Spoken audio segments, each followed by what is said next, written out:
Rampage!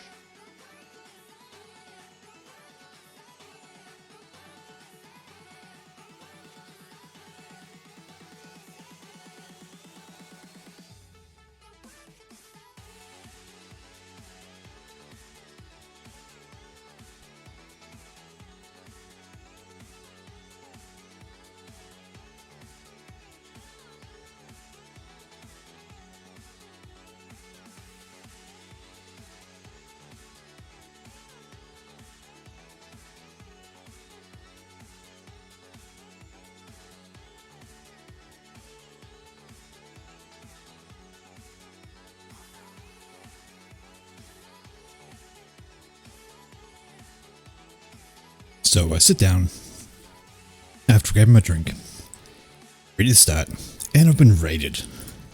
Thank you, Bam Jim. How you doing, mate? Much appreciate the raid. And of course, you made me cough.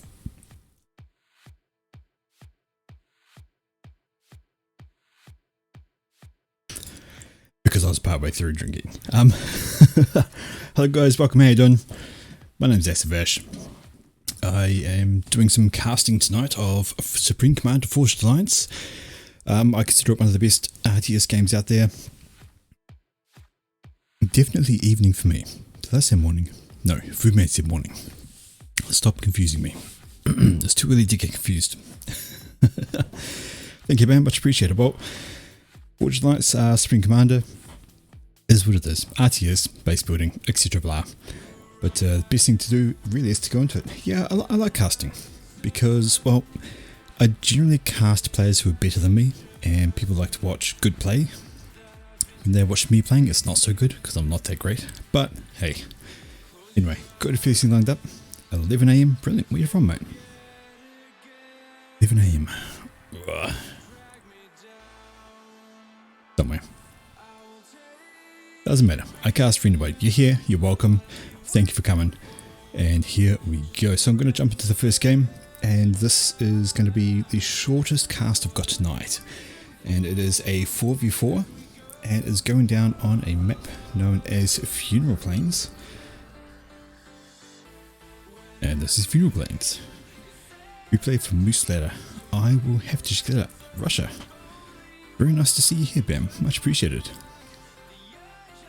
Well, I'll note it down, Foodman, and I'll check into it. Anyway, so Funeral Plains, as we say, trying to get into this. We have a couple of civilian patches up here, some PD around to discourage the early rushes. However, there's only a T1 air, so they could do things up on the front. But anyway, up the top, we have a mixed range of ratings here, all the way from 400, the lowest is Queen and Darky at 400 at front, up to 1200 for Nightblood. So, yeah, the ratings are quite out there, but that's okay. It can do some interesting times. However, let's start off. So right up back then we have Queen Darky. She's gone Seraphim, plonked down a first name factor and grabbed the 2 mixes in her base. That's right, there are just 2 in the base. Up in the front we have, this is immortalized. He is UEF, gone red first here. Beside him is Captain Torres, rocking Cybran in white. And behind them, in what I'm guessing is considered the air spot, it is Potato Tater, and he's Seraphim in, I'm guessing this combat grey. Alright, and their opponents today down on the other side. Back in this corner we have Akit 1488. He's got UEF with a grey colour scheme. In front of him also UEF is Dickard 97, and gone green. beside him and already on the move with his commander. It is Nightblood, the highest rated player today in this game. And he's gone Cybran, and behind him also in Cybran is Longshot. He's taking a bit of a shot with his comm all the way out there. Alrighty, have a look at the reclaim on the map. Boom, we have 30,000 available all across. And in this crater in the middle, there is 4,000 of it. So you kind of want to get here and get a bunch of the stuff, because if you lose that and get forced back, you're giving up a whole lot of mass to your opponents. I'm going to have to apologise. The surprise raid, when I was just sitting down, has actually caused something to go the wrong way down my throat, so I may need to mute myself a couple of times while I try and cough that out. Apologies.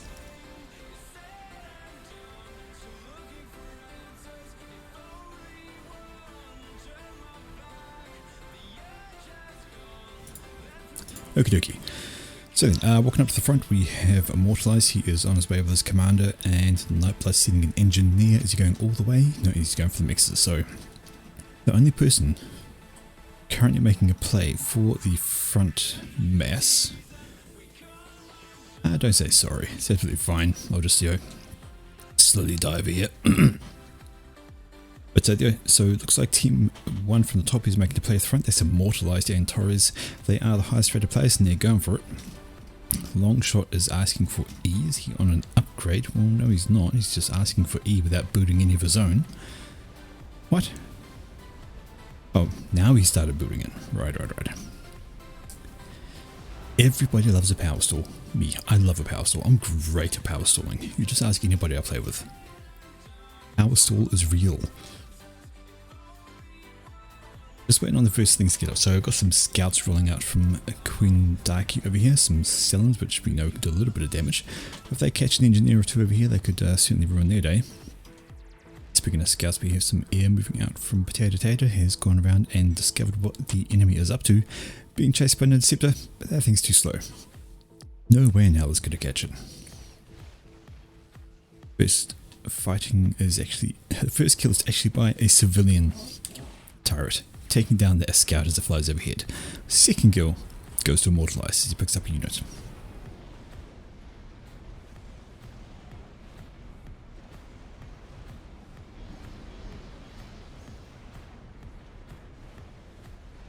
Spoke about that muting, had to do a little bit more there, apologies again. But moved up to the middle, we actually have Nightblood coming to try and grab some of this mass. And some units up from Deckard to run that out. These scouts are roaming around from Queenie, and they could have picked up this engineer if she was paying a little more attention. Just sitting there by itself. Could have died, could have prevented the mass extractor going up, but not this time. Here though, we have the units popping in and say hello to a pair of commanders. That's not going to go well for them. They're going to get nothing done.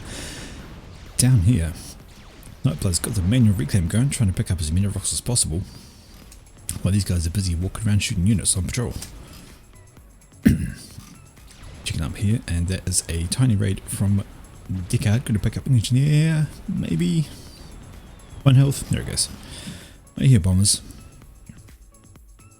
Single bomber at the front. That's not going to last too long. There are some interceptors around. Really just a harassment. It's going to be pretty much ignored by commanders because, well, it's T1. Why worry? So these interceptors yet to come from Potato. Yeah, there they go. They're coming down. So Immortalized needs to be, well, maybe a little careful. He's shed a bit of hit points, and Nightblood is right there with his command, and there are some units around. So, yep, there we go. Torres is coming over to help, as he would need to do. We also have a bit of raiding on the right hand side here from Longshot. He's wanting to get into it. But over here we have 3 comms and a bunch of units, and that's actually... Immortalized needs to be careful, but then again so does Nightblood. He's down half health. He's actually losing more because there's 2 commanders having to go at him. And are they turning around? Well, no. Ooh, that was a nice overcharge. Get yourself 4 units there, buddy. How about that? But we have more units streaming in from Nightblood, so well, these guys are going to have to drop back a little bit, especially Immortalized. He's going to be careful. Down with the yellow, not too far off red. As a bomber comes over, he's going to need some air support. There it is. We're all good. But the same goes for Nightblood. He's got a bomber flicking over, and now they should be safe. Unless there's any extra units coming in or extra bombers, not really. So now they can just clean up these units one by one, grab some ranks and veterancy maybe, Not really, no. But now the trickle, stop the trickle, it's not going to work. He's coming with heavy hitters, and speaking of heavy hitters, there's another commander fresh off rack, full health, and good to go. Torres is not far off a rank Confederacy himself though, getting a few units there. Hey Rowie, you got a team game as well? Well, I have 4 replays lined up tonight, a good set.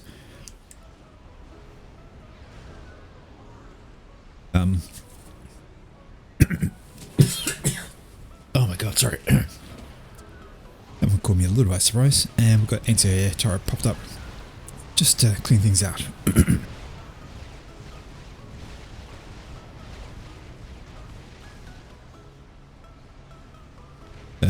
Busy dying over here, don't mind me. Right, probably want to stop with the bombers. There's more anti-air turrets going up, they're not going to get any more work done. Air is featuring very little on this map actually. Got a few interceptors out there, but other than the few bombs thrown around, I'm dying. And we have an upgrade going down on Nightblood, so he's been unhappy with the shenanigans that went on with the other 2 commanders up here, and he wants to get some revenge with his comm, throwing down some gun. He's going to look at being anti-unit for a while, and that's quite a large group over here from Deckard actually. And they've actually got free reign to run up this direction, or if they do, they have to deal with Potato's comm, and I don't think there's quite enough to do that. But checking out here though, the mid's looking pretty strong on the right hand side, so Queen Darky's been pushing up a little bit. Got some units rolling around, and if they roll it up this way, they could take out a hapless engineer and a wide open radar system. No defences around it at all. In fact, there's an arty shell. Misses. You're a terrible shot. Right, you're a Lobo? No, you're a Zuri. There we go. Anyway, units roll over, has been spotted. Now they're going to take out the mass extractor. Engine next. Come on, get some shells in. Kill that. Free kill. And there we go. But focusing up on that, there has been a small, larger raid I should say here from Longshot. So that's an overwhelming number compared to what Queen Darky has. Does have a point defense here and does have the commander in the area, so should move that back to help plug that hole and we'll be right. Although having said that, that's a lot of units altogether. We're going to need some support. Go immortalizing some units down now to shoo them off. The right move, and things should be okay on that front. Up on the left, well, nothing happened up on the left. In fact, Torres has his commander way out front. No support whatsoever. If these units, along with a stealth gun comm, come after him, he's going to be in trouble. Question is, do they know that that's the commander out there? Oh no, they don't, because they've got no radar. Some radar for the other team. See, no radar is a surprise. You've got actually less of a surprise. You only have commanders there. No engineers, so nothing to build radar with. I'm surprised there's no engineers actually, because there's still a reasonable amount of mass sitting in the middle. Could be screwed, but maybe that's what this factory's for. Pop out some engineers and start just giving the mass. Out here though, so that bulk has been spotted by Team 1, I believe. No, maybe not. Just putting some units over to reinforce the comm. A wise idea, because way by himself could easily get overwhelmed by this, because I'm pretty certain that is not an upgraded commander in any form or fashion. No gun, no tech, no anything, and here we go. Nightblood is on the move. He wants to have a go at it.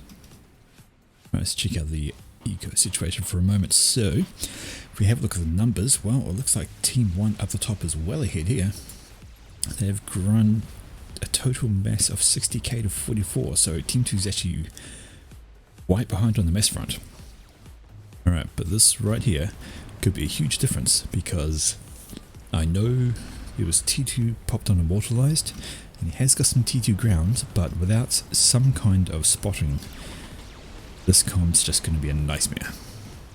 Get some radar down, there it is. And speaking of raids, or not radar but raids, this bunch coming down the left, there's nothing to really stop them. Got some units coming in to try and intercept, and this bulk force here should cut off the reinforcements, and you should walk away with your comm, Mr. Captain Torres, because you cannot afford to be there without any support. In fact, you cannot afford to be that far away from your team. That is T2 air, and those are a couple of Janus. And that should scream a large warning for him to get the fuck out of Dodge. And is there any, well actually, speaking of things up in Dodge, Nightblood's right up the front.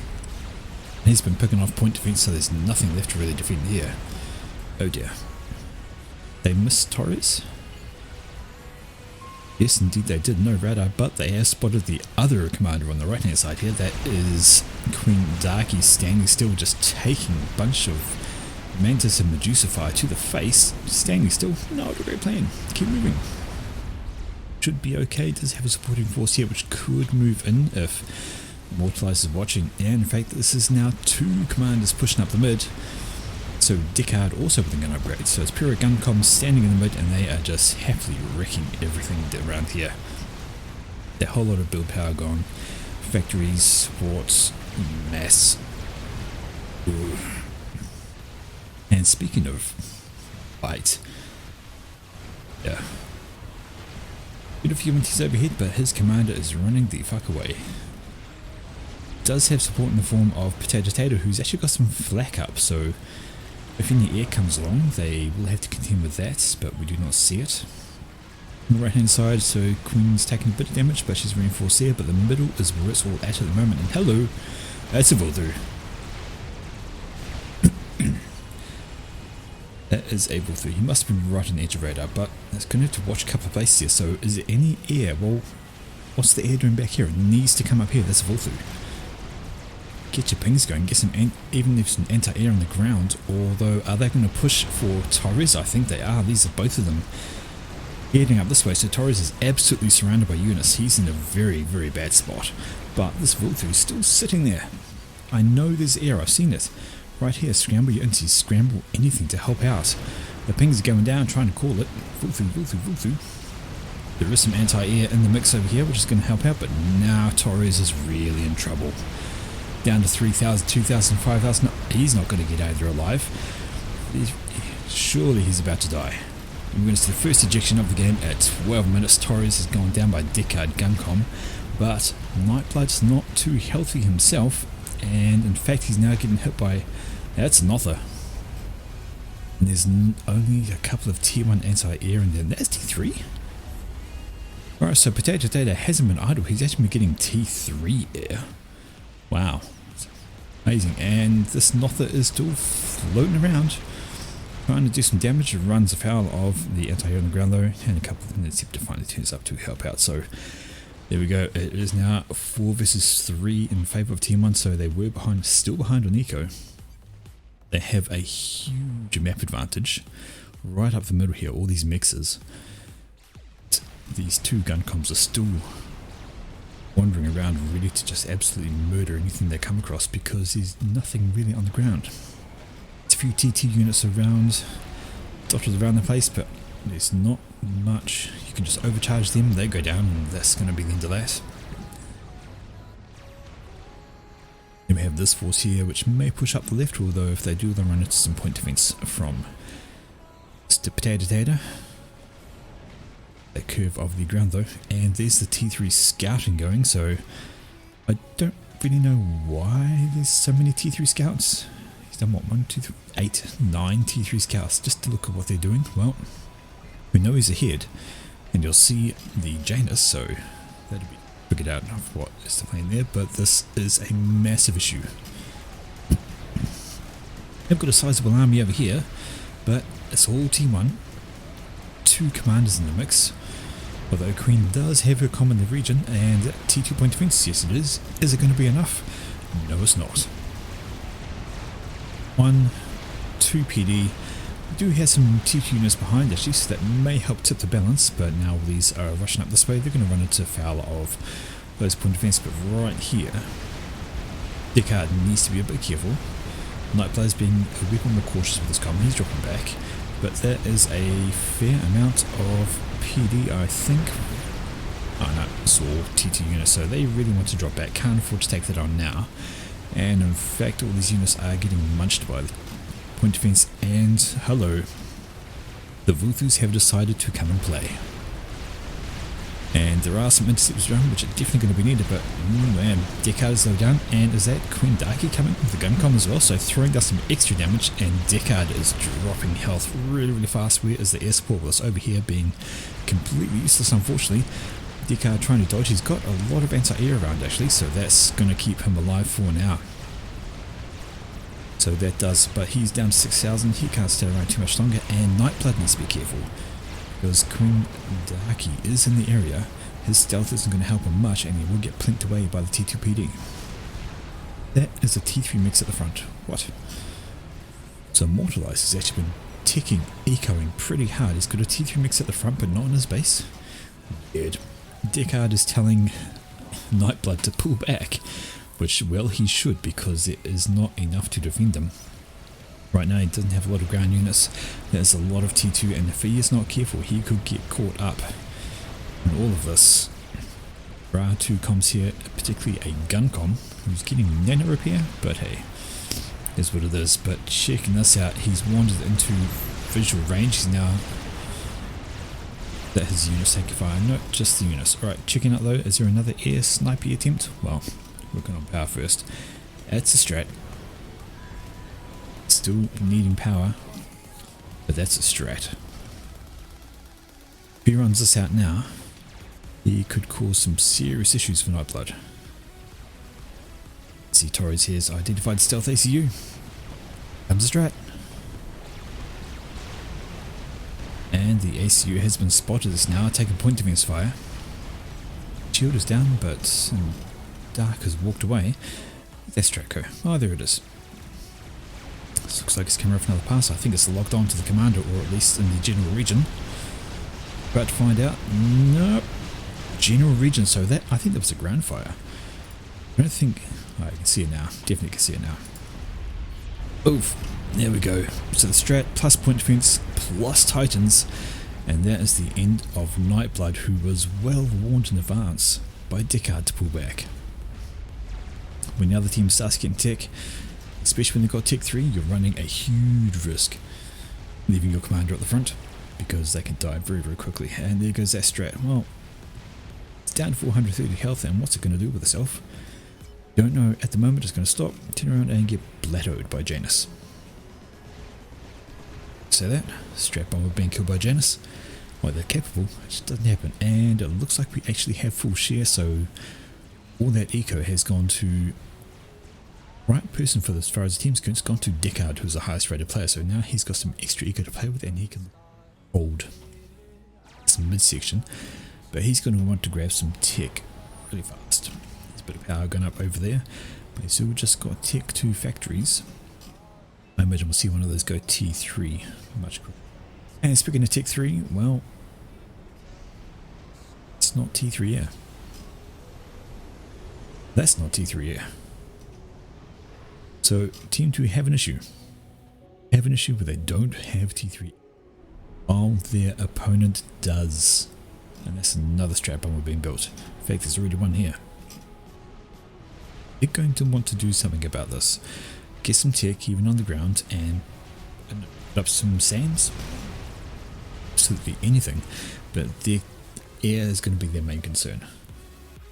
Alrighty, it has fallen off a little bit, although on the right we have these little wee raids coming through from long shot, and they're gradually working their way through. This army could basically push up, wipe out that, and it has got the arties, so they can take care of the little PDs dotted around the place. You see Nightblood's telling act. Now, I've seen this before, and I don't think it works very well.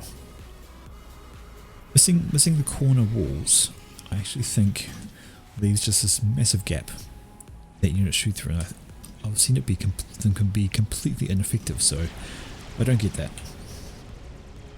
Here's some fighting, and yes, as predicted, this lot have moved up. They're taking out the radar, but they are walking straight into point defense and an alternative unit, including Ilshivers.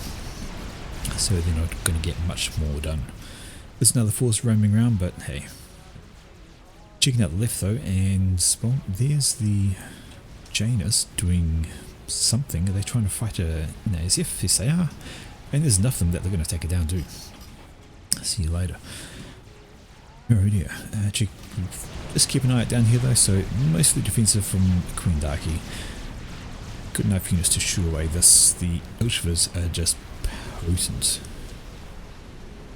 Strongest T2 unit in the game, arguably.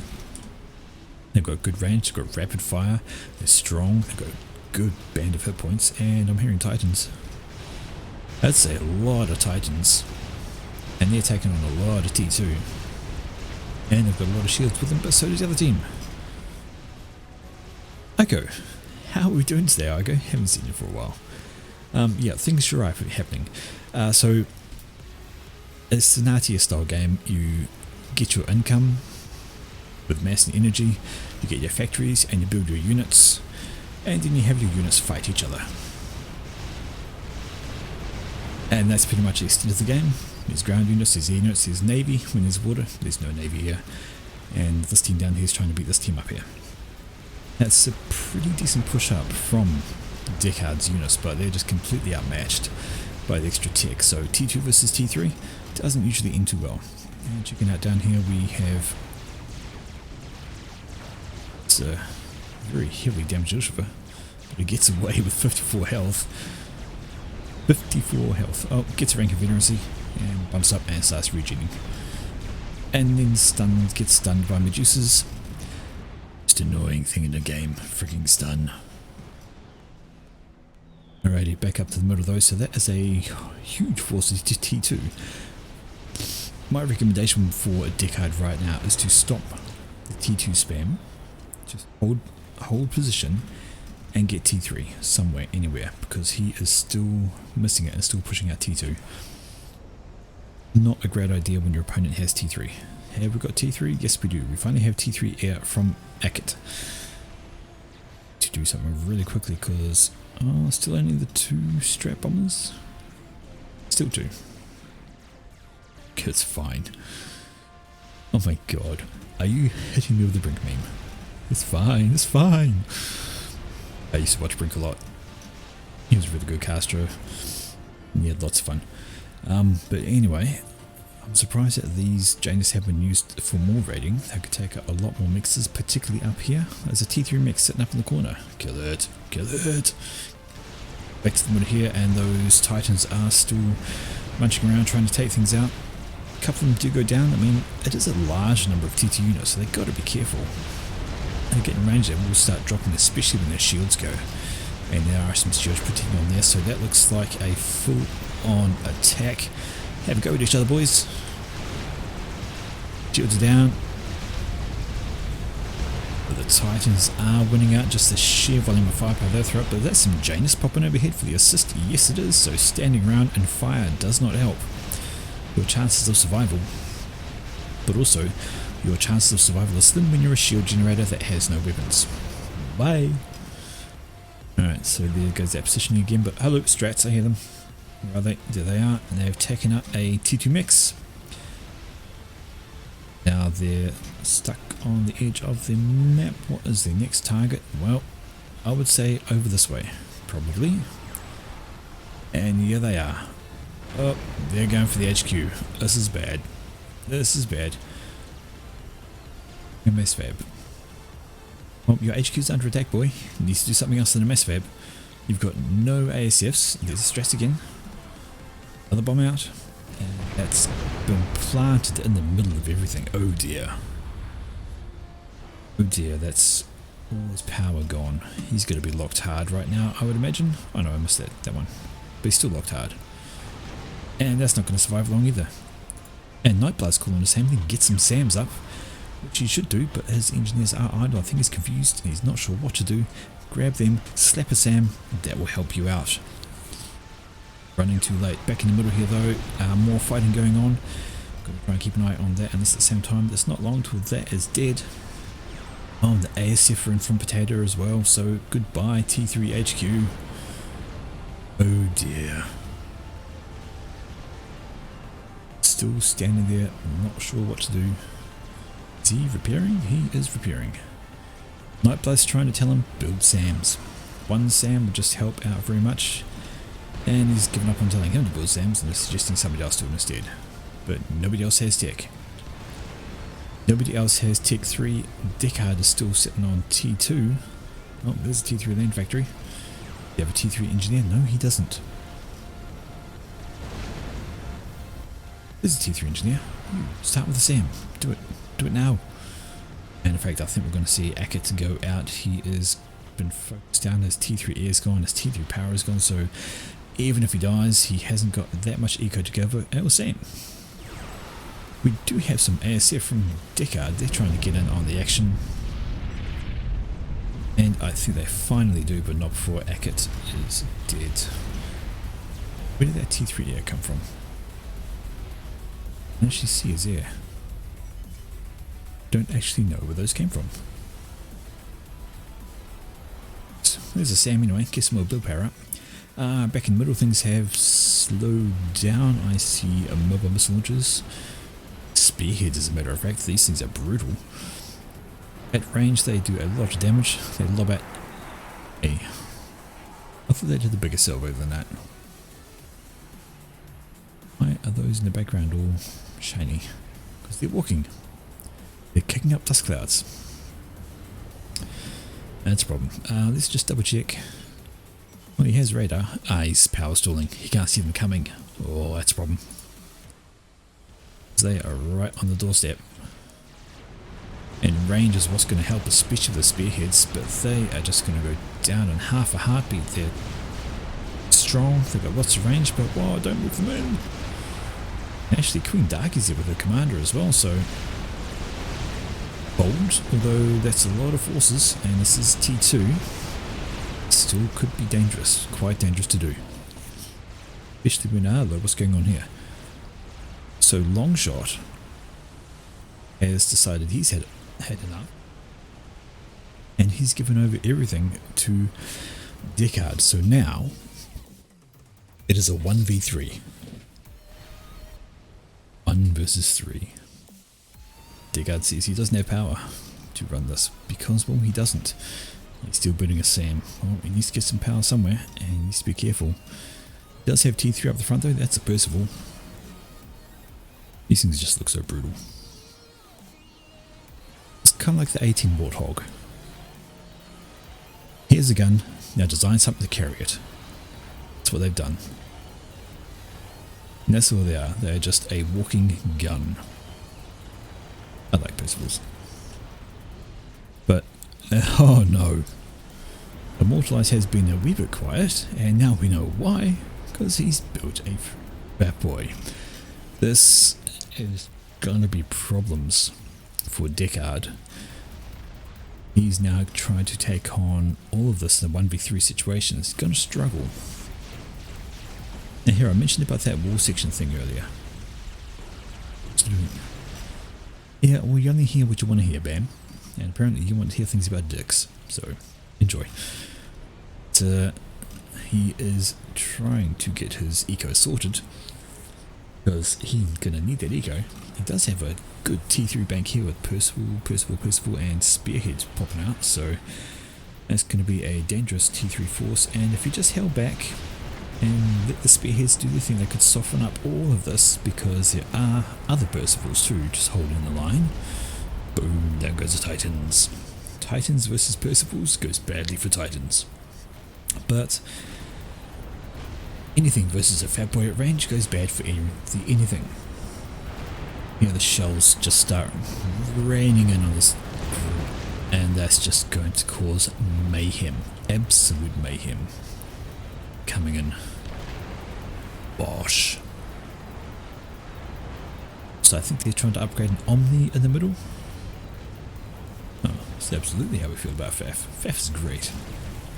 So there's an Omni that is 50% done. It's not under shields, and in fact it's not under anything anymore except the ground. It has been doomed.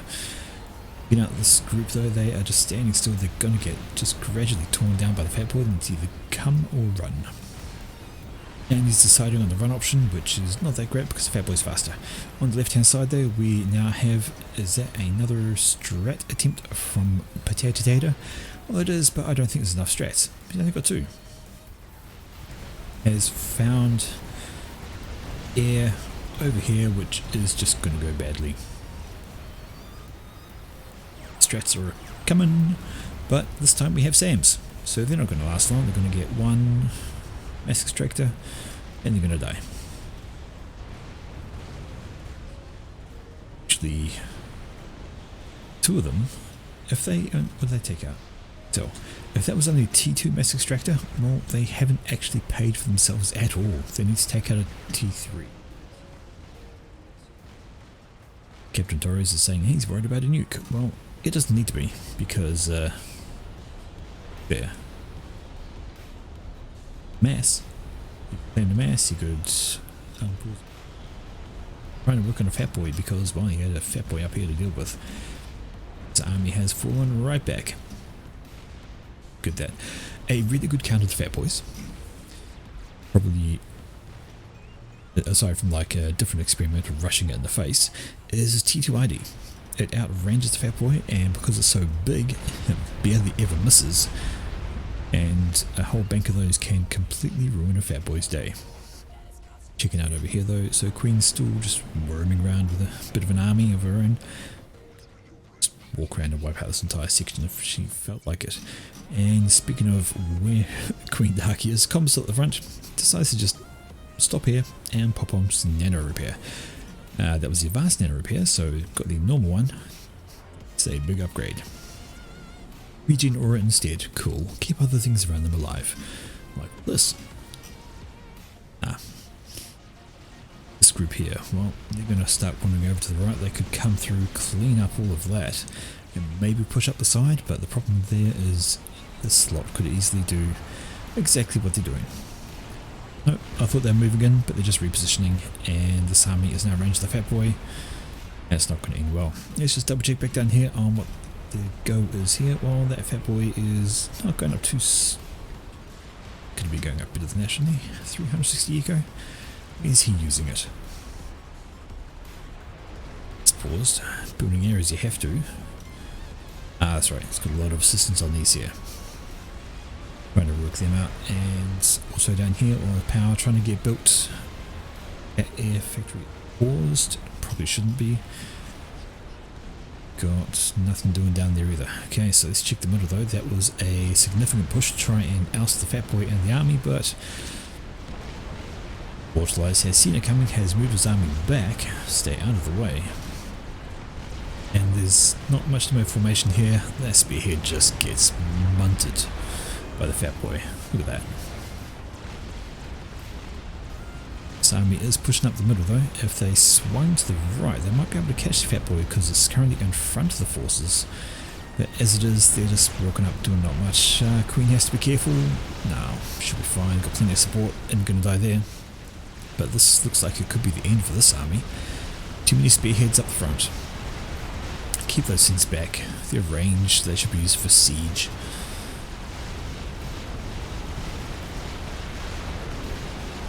Trying to run past, but just getting caught. Absolutely hammered. There's the evacuation order, trying to walk away. Must get clear.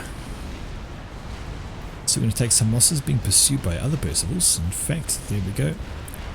We're going to cut off, and they're having to go at each other. Such a lovely sight. Percivals just mowing down Titans, standing up strong. And if it wasn't for the fat boy in the background lobbing shells over them, they're probably doing a lot better. Good and go. But I saw there, and I believe he has finished his own fat boy. Indeed, there it is. So that'll help even the playing field, but I don't think that Immortal will have been idle. Oh, is that a satellite? Really? The 10 by 10 map, and he's building a freaking satellite. Well, I guess. He's also got nuke defense, just in case. So somebody panicked about nuke, and it wasn't this guy. Another sandwich coming out. I see the fat boy heads coming in here to help stem the invading army of Queenie. Well, they've gotten down in, and they are absolutely melting this area, which was building up towards another T3 set to work out and create more units. And yeah, there we go. It's a satellite. I think we are witnessing the slow death. So, a valiant effort from Deck Ard over here. Saying that nice and slow so you don't mishear it. Deck Ard. Deck, D-E-C. Okay. No, do hear more strats. What are hear more strats? Because they're killing a Percy. Poor Percy. Can't do nothing about strat bombers. In fact, there's probably enough strats here to cause some serious damage. Up goes the Percy. Down the bottom here though, that's a whaler. Okay, so we've got a couple of whalers out. They are quite strong. doesn't have the rest of air, and in fact, speaking of air, here it comes in and just wipes those weathers off the face of the air. Birdman, the same thing with Bam. You only hear what you want to hear. Apparently you want to hear about dicks. Now look, I'm not judging. I ain't judging. But would you enjoy? See here, that fat boy is coming in. Does he have radar coverage to see it? Well, he does. So he's got... should have Omni somewhere in his base. Let's see where his radar is. Totally blind. Either way, you can see it. He knows where it is. Scouts over it who know exactly what it is. Apparently they're worried about tele defense. I don't think they need to. He has one hive to assist his comm for an upgrade when he has no eco. So whatever upgrade he's getting is going to take forever. Mortalize has another Novax.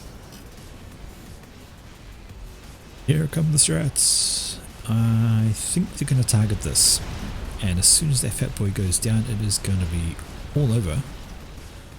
Not that he needs to bring the strats in because, well, the shield's down, it's got a satellite overhead, and it's got that teleport cancelled. That was control K.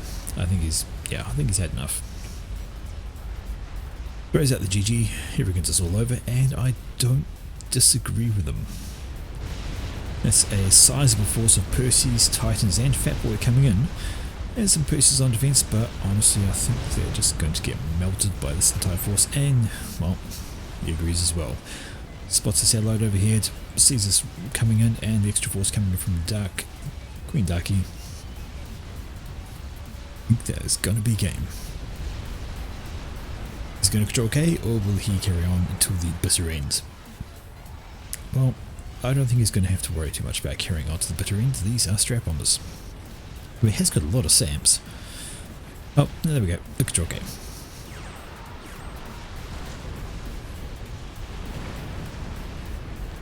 Well, I thought it was a control K. There we go. Everything goes boom. So I think two moments in this game were important. There was the first kill up here on Captain Torres that took him out of the game, but the Nightblood just stayed up front for far too long. Far too long with his commander. He got taken out of the game and that was it. Then the other moment that was probably key was T3 Air being taken out on the left. Unfortunately nobody was building a SAM to take out these trap bombers while they were gradually killing the bases down. Unfortunately. There we go, congratulations to Team 1, they have pulled it through and Mortalized just being a dick with no vacancies on such a small map. But hey, you play how you play. Good times. Alrighty, so next up. Games, it's all team games tonight, I haven't got any 1v1s, so. Da-da-da. Just pop in the cast replay, and I believe this is, yep, should be. Right, so this is going down. Yeah, look, it's just you. I swear it's just you. Anyway, this is going to go down on a random map gen. Fresh map, nobody's played it, no experience. And it is a 6v6. So we've got a lot of players on here. It is a higher rated game than the last one. We have rankings ranging from 2200 of Achieve Jaguar. He's well known player, he's really good. Raider of Rigel and Haho. Anyway, let's check things out. So up on the top here, all on his lonesome on this island over here is Salty, and he is UEF in Lavender. His closest teammate on the main island is Haho, and he Ray Seraphim. In front of him on the other kind of island is Then and Perish. It's a Burgundy Aeon. Behind him in Cybran, the first Cybran of the day, we have Orange. It is Heatwave. Surprise. Orange, and he's gone first land. Checking out behind him, it is Regulation. He's going to be Rigel for now. Yeah, and he's Yellow Cybran. And off to the other island, we have a Chief Jaguar, and he is a Blue UEF. And their opponents today, down the bottom on the solo island, we have a Ratchet, and he's red Cybran. His closest teammate is Turtleinator. Oh, he's going to be Turtle for now. He's white UEF. Over the back, it is Dead 6, purple Aeon. In front of him, we have Maximus. Lovely pink Aeon. On the front island, it is Hero. Can he do hero work? He is a light blue Cybran. And finally, on the far island, we have Ikigami, and he is UEF with Cyan. Alrighty, so there we go, 6v6, and as far as reclaim goes, well, there's not that much of it. 10,000 across the entire map, and most of it is on the main island, although we do have pockets to be grabbed here. So a few smaller rocks, maybe not worth fighting over hugely, but still worth trying to get an advantage. Not bad, it looks like it'd be a very navy heavy map. There are some beaches to get up onto these, so you don't have to distance build. You can hover over or send some engineers over, or you can do things like build an air factory and do a drop to claim it. Speaking of air factories, Chief Jaguar has one planned. Looks like he is going straight for it actually. All his build power is going into that. I would not be surprised to see this factory finish and a transport be exactly the first thing that comes out. Let's wait a moment.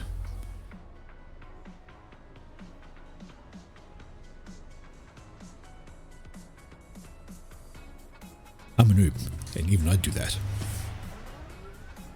There we go, transport. How would you 3v3 it? No, can't see that because I have all these people on the same team. Got a 2v1 on the land, which would go badly. You'd have to get support from over here, and I don't think that's true. Oh no, it is traversable. I think a 3v3 too tricky to split up.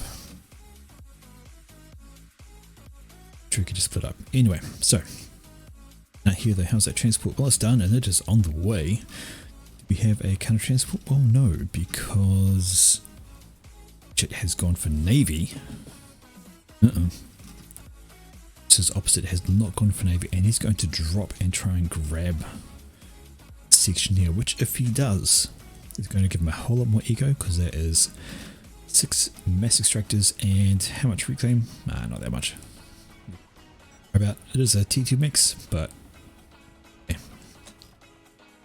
Alrighty, so checking out the other side though, we have, well, there's a sub out from Salty. Is that the first actual combat unit, I think? Yes, it is. That's the first naval unit is coming out to do some harassment.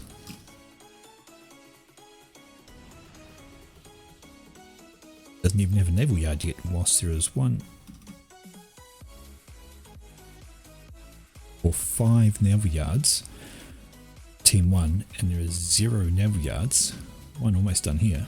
There we go, 1 naval yard for team 2, so that's not looking good. I have to get into that story pretty quickly, and looks like there's Hero.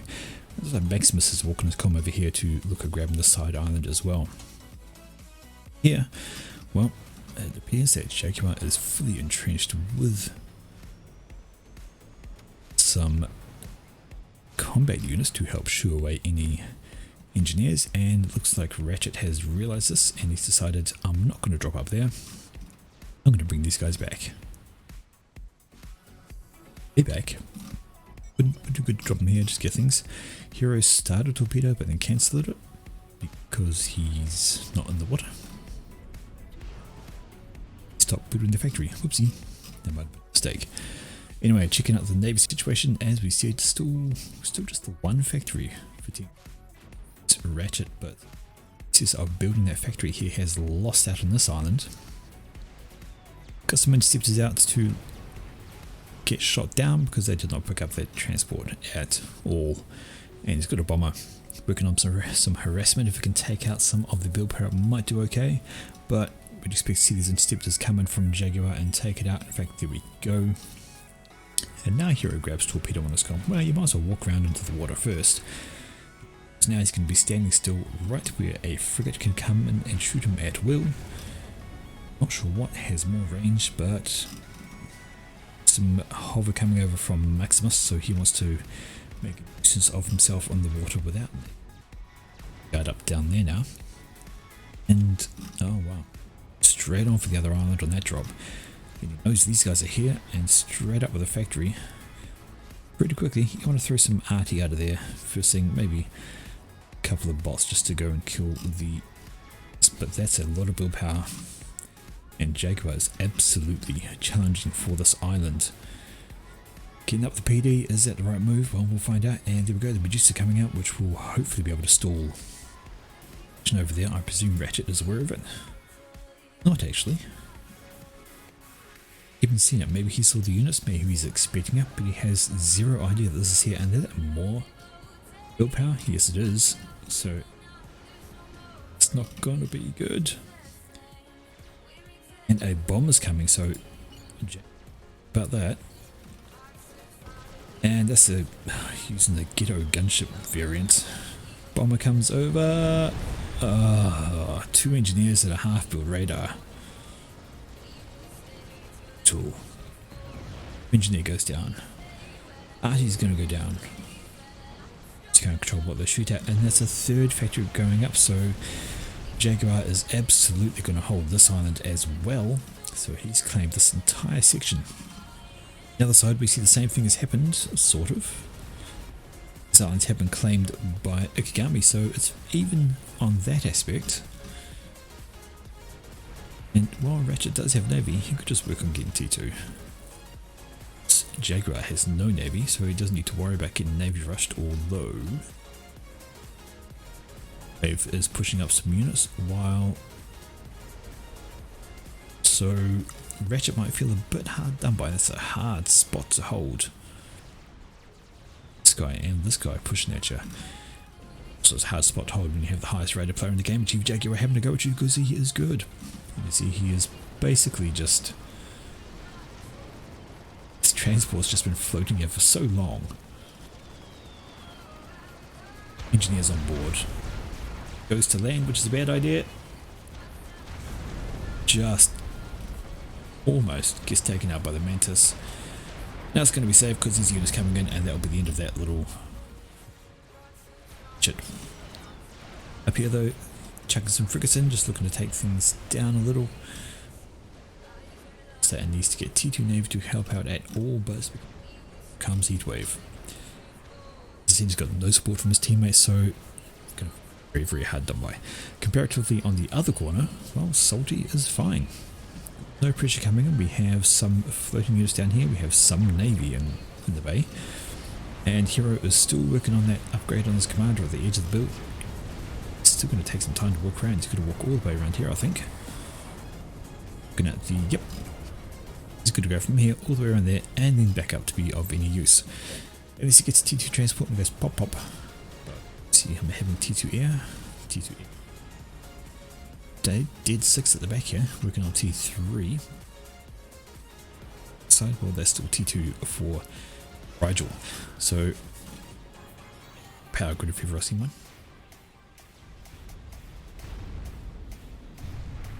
I think he's ahead. It's 1 T2 pigeon up. It's finishing as first, so I think Dark is ahead on the air game, so that's right there. Checking out here though, and it looks like Salty is making a push to take back his... He has his commander on board, he has a bomber overhead, and there's no anti-air to take it out. So, scout, tanking a scout ain't going to do much against a bomber. Looks like he's just content to hold up over here. But some subs have snuck through and they are just cleaning up some of the mass extractors. It's less than helpful. Let's check out on the right though, and oh wow. So now player 3 has entered the game against Ratchet. So he's now facing off Jaguar, who's actually dropped his base as well, and that's some arty floating around. Oh my word. That's going to be incredibly irritating. He's up against Jaguar, he's up against Heatwave, and there were even some units coming in from Haihaho. So the Purists look around, so they absolutely came over, full on, had a smash at Ratchet. That has effectively slowed him right down. He got bossed. Got virtually no assistance. The only thing that came over was some units from Turtleinator. Those were a bit slow, and now he's just having to try and rebuild his eco. Is not good.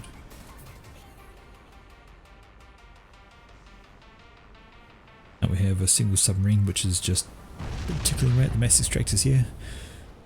It's just even doing. It's not noticed because these units are static.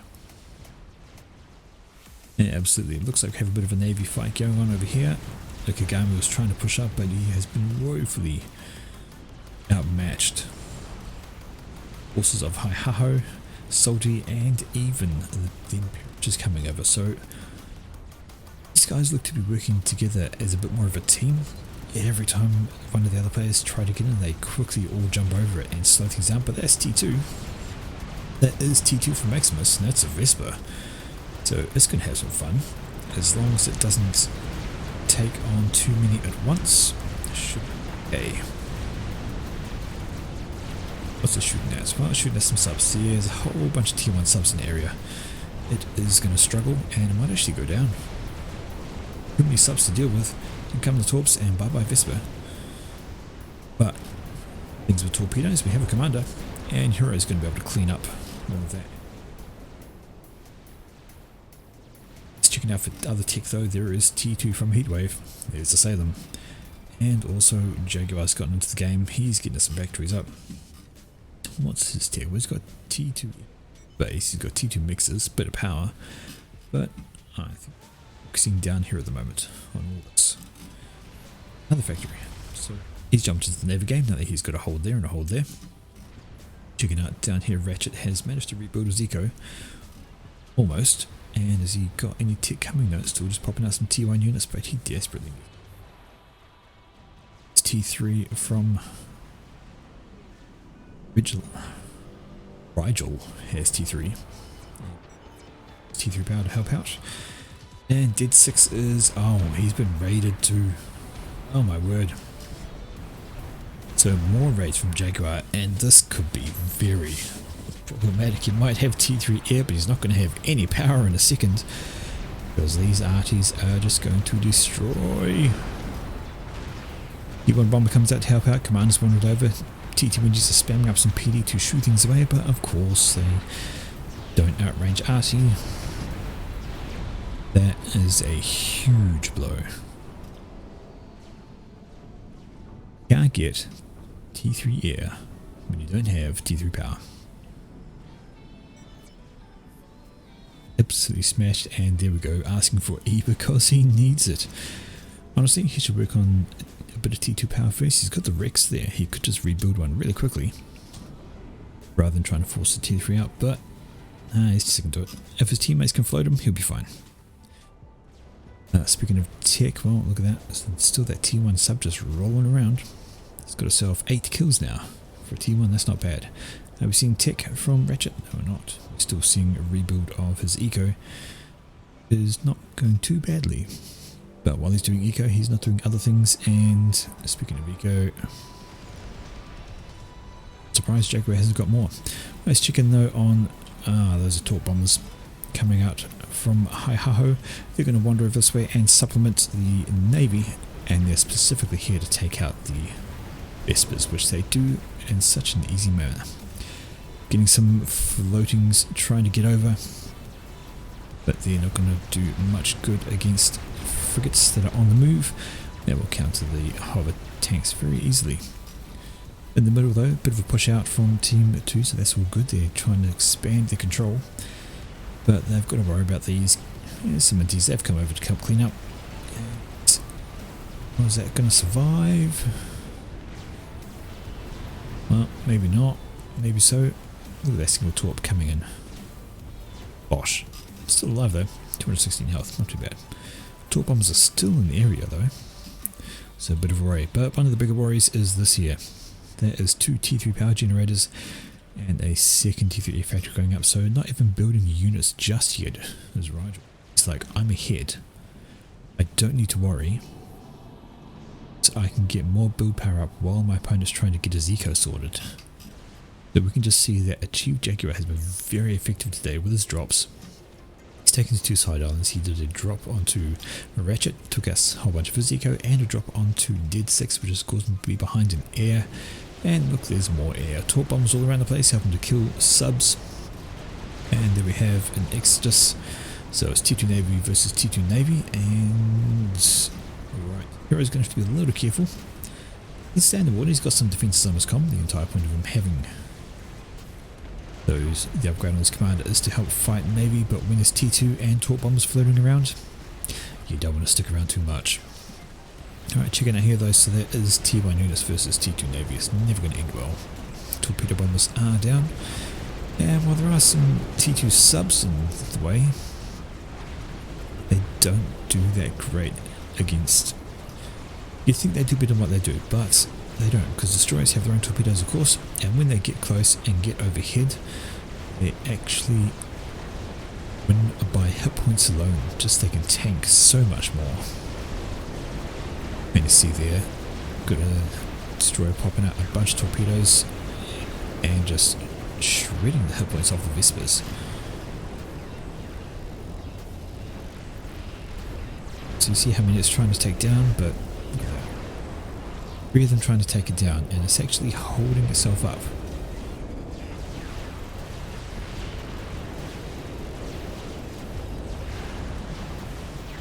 All that damage done. Took 3 of them that long to kill it. So yeah, there's a reason why people don't really use T2 subs. Just don't usually stand up. Down here we have another Navy incursion, and that's a Salem just ranging out some frigates. Gonna say it, he needs your help. You need to get these units over and help out. There is a counter Salem right here, just the one, and well, the cruiser could help if this stays still, which Navy usually doesn't. Gonna be a problem. Definitely need to combine those and work out though. Ikigami's starting up a attack missile on his commander. Oh sorry, he's finished a attack missile on his commander, so he can start bombarding things from range. But he can't start with that because there's TMD in the way. In fact, there's TMD all around Salty's base, so all he could go for is maybe over here. We can get his commander over this way. He might be able to throw some tech missiles out over this way and kill some of the eco. Although there is a shield going up, which is going to hamper those efforts. Maybe he has a lot of build power from Perish, so he is well in the Navy game, and it's kind of showing at the moment. On the right hand side, well, yep, looks like Ratchet got help from Turtlinator, and they're just holding off for the moment. There are a couple of destroyers in there and a cruiser. I compare that to the couple of destroyers and cruiser from there, and they should be okay as long as that cruiser doesn't go down, which I think it's about to. Manages to dodge that. Fire. Checking out on the left hand side though, had some Torp bombers come out from Ikigami. They've been shot down by a bunch of T1 interceptors, which in turn should get shot down by the ASF of Dead 6 and the flag. And we see Hero did come out with his commander for a bit to try and help, but of course he got prioritised by the Torp bombers, and he knows he can't stay out there because he will get sniped. Alright, let's have a look at the air situation. We've been a little quiet on that strats. So Rigel is going for strats, and why not? Has 3 air factories going on. Didn't have to worry about eco. Look at the amount of build power he's got, just upping his eco. So let's check the air numbers just while we can. So he has 8 ASFs. That's a very strange looking thing. Wow, that's new. Anyway, there's a bunch of ASF. There's a handful of strats compared to Dead 6, whose ASF count is 5. And that's looking like a sizable problem. So Ratchet is now being handled by Navy, he's being handled by Air, he's being handled by 3 players are coming in at him. And there is some assistance coming from Turtlinator, but these guys are just going to run afoul of superior forces and die. And here goes the HQ. All these units going to swarm in, the build power is going to die. HQ is going to go down, and there's not going to be much Ratchet can do about it. Got T2 air, but hey, T2 air against all this. There are some ASFs around, have come from Dead 6, but there's just nothing they can do. And if they launch, they're going to be downed by cruisers, because there are a couple in the mix. They're just trying to clean up the interceptors and the torp bombers, but it's just going to lose out. Do we still have those strats up there? Yes they are, they haven't moved. Has been a bit of a hold in the push out on the left though, so while this army's come over here, also Ikigami's decided I can do that too. And he's moved out with his bulwarks, with his T2 units, and maybe he can get something done over on that front. But down here, that's Ratchet out of the water. Now he's got problems. Because his base is basically open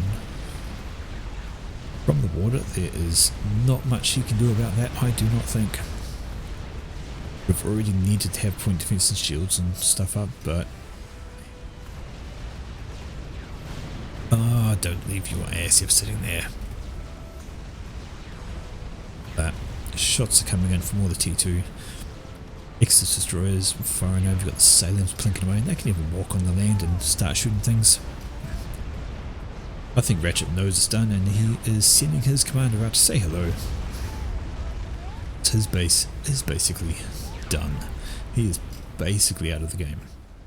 Looking out the middle though, it looks like Ikigami had to pull back for some reason. Oh yes, he's facing up against 3 navies, all by himself. Chief Jaguar finally starts an upgrade on his commander. Still rocking the T2 mixes? Oh no, there's an upgrade. So that's fine. And there we go. Ratchet walks forward, says, I've had it. I'm done, I'm going to go out, trying to fight Navy with my commander. Gonna get there, is he going to make it into the water fully? Well, he is, but of course they have torpedoes, so boom. Ratchet is out of the game, and now it is Turtleinator's turn to be having some issues. Torpedo launchers are not the answer. They're absolutely not the answer. Torpedo bombers are. It's close to your base, you get some anti-air up to defend. Should help clean out all of this and be good. But up here, oh, looks like it's full share. But it doesn't matter that it's full share because the Chief Jaguar has dropped his engineers straight away and he is scooping mass instantly. Pop down some T1 PD, I don't think he needs to worry because that's not going to get anything done. And there's more than enough Navy surrounding to clean everything up. It's going to be a whole lot of mess for him. How much exactly? Oh, 7,000 mess around here. Not a bad haul. And he's just going to grab all of that. And that's going to help boost his eco. And really? Got Rigel wants to get into the Navy game, trying to throw down a harm just for some area denial over that way. But on the left, the pushback is real. Ikigami has lost a huge force by the look of it. Yeah, check it out. There's a lot of wrecks on here. And these are just getting absolutely hard up against that. Bulwarks are being sent out, so we do have the two navies down there, but hover is doing nothing. If you're going to build the hover, use it. You've got to send it in. You've got to do things. So just sits back here and gets gradually killed, just wasted mass. So the T2 Navy is working hard. Oh, I didn't even notice. Hero has given over his stuff. Maximus. I completely missed that happening. Completely missed that happening. So he's just in here with his comm. Does have torps, but effectively out as well. I hear zappers. They are trying to take care of the coming TAC missiles. That is a vastly superior navy. And yeah, you're quite right, Foodman. Chief just got incredibly aggressive. I mean, he went straight for transport and dropped the engines over here straight away, whilst Ratchet went from a slower expansion, thinking he was closer. Didn't really have the time. Checking out here though, and you see there's just a bit of a lack of coordination. Maximus has pushed out with some units, but Turtleinator is still at the back, whilst over here we have all the navies in the location. Is that another harm going up? Oh yes it is, so Rigel's being a pain in the ass. He's wandered out with an energy, just going to reinforce that area while it's being held with which is some of the most annoying units to deal with. Navy themselves do not have Omni. Navy does not have Omni. And no, you can't do that actually. If I remember correctly, I may be remembering wrong. Your upgrade tree. Oh, I am remembering wrong. Okay, so you could torp and you could stealth. But it only hides it from radar. It doesn't hide it from vision. So as soon as a boat or a scout goes over, you're seen, you're dead. Yeah. So it's a plan, but it's not a great plan. Because especially when the enemy have T2, and they have T2 air, and they have enough torp bombers to snipe your commander in one pass, you don't want to be there. Don't want to be there. Alright, checking out what's going on here though, we have some drops coming in from Heatwave, so he's getting into the game, and it looks like he's trying to clean up this island, which has been fairly static, just generating eco for Ikigami. Expect that's all going to be lost. Engineers are out here trying to be targets, trying to get some reclaim by the move orders. And now this island has gone down. AFK, doesn't matter if stalled. Oh no, it doesn't. No, he's not AFK, he's moving. So it's all going. But this is a problem. Now we have Navy over here threatening Tiltlinator's base. This has been an experience. And up the top, Rigel's still doing, well, nothing. Where are those strats? Strats. Oh, they're moving. The strats are on the way, so they've seen something they want to go kill.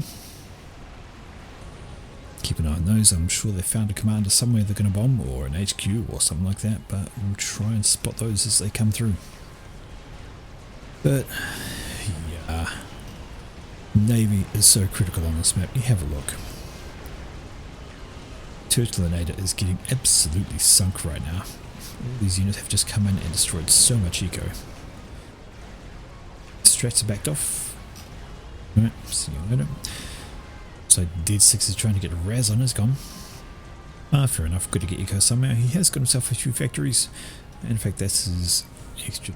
So he's not doing too bad in the realms of trying to catch back up, but his opponent just has such a huge lead. He's got some assistance to help out.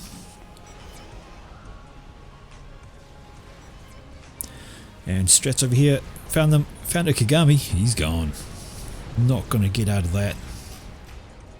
To Ikigami up there with his commander. Strange location, probably trying to resolve this issue. But he is gone from the game, he has been picked out, and his eco goes over to Dead 6, who's like, what? Now what do I do? He needs to give that over to somebody else, and he does. He gives all these over to Hero, who was the AFK one. Oh dear. Does he know that Hero's basically AFK? Is he on his moving units? Has he started production? That was probably the worst person. And there we go. Hero has given those back because he doesn't want anything to do with it, and Dead 6 gives them back to Hero. So it's a bit of a flip-flop right now. And now he's given them to Maximus. Hero doesn't want to play anymore. Checking out on the road though, and this is just a swarm of forces building up. Engineers all over the place reclaiming. You got some more destroyers coming in. Basically just holding the position. And there's a harm. There's a harm. There's a Sam by the harm, and another harm. And pretty dire, just a gradual pushback. I'm fairly sure all of these could just slide on in right now and wipe out. But they're just taking the time, being careful, building up. T1 factory being taken down by Mendes. Back here we have more eco from Chief Jaguar up the back. Where do those strats go? Oh, they're just loitering over here, waiting for the next target. Huge swarm of ASFs. Berish being careful with his comm in the water over there. We need torps to kill them. Sam's, couple of Sams around, and really? I'm sorry. Has nobody built that mix? Not one person. We're talking about, you know, new players. Okay, it's on both sides. I think the mix is glitched, so we'll just say neither people can do that. And those are drops coming from Heatwave to add to the misery over here. They'll be so happy there's no friendly fire. I hear lots of torp bombers trying to control the skies, but here come the ASF and they are going to clean house. Strat is still up top, just hovering around. See what I mean? Just push him with the shield bows, push him with the destroyers, and everything around here is just dying.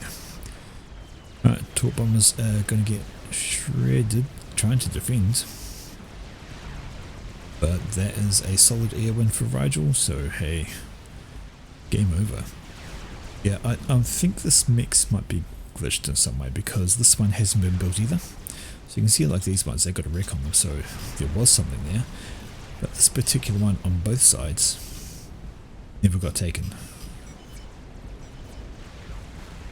Leonardo says, I'm dead. And as well he might, his eco has been shattered. His navy's up against a battle cruiser. So there's T3 Navy on the realm from a Chief Jaguar, and why not? He's had the time to do it. 6 says this is over. He did have a nuke over here. But there was a plan to try and nuke the other side, which might have been all he could do. Uh-oh, here comes Strats. Has the nuke been spotted? Are they going for something else? Go for something else, actually. Can't tell.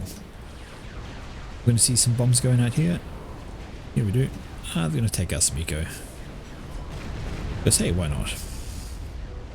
Yeah, they killed that T3 mix. Alright, they're going to circle around and be picked up by Dead Six's ASF. I don't really think that was worth it. Going. Stressor over here. Oh, they come back for another pass, and there goes another T3 mix. Now the Navy's just crushing in. Push in, absolutely crush. Strats are floating around, just sticking around, they don't care. They're going to kill Eco. Triple 2. Navy on the right hand side of Chief Jaguar's pushed in, and Dead Six says, that's it. I'm done. Game over. I am control K myself and everything. So nobody else can get my eco either. Tiltonator joins him. He says, yep, I agree. And we have a desync, but that's right at the end, so we don't care. Oh, there we go, folks. We have an absolute lesson. The teams weren't that bad. They weren't that bad, comparatively rating-wise. Fairly balanced game at 93%, but this team just seemed to work better. The rush from Chief Jaguar, push them out of here. Team 1 got into the Navy early. Still just finished upgrading to T2 as well, I think. That right, here's Hero being the Hero Con. Can he win? Single commander. Torpedo upgrade. You can do it. Yeah, no. Maybe not. Maybe not. There we have it, folks. That is game 2. Game 2.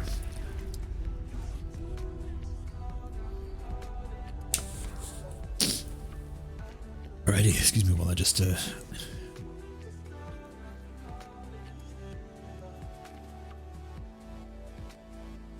Hey.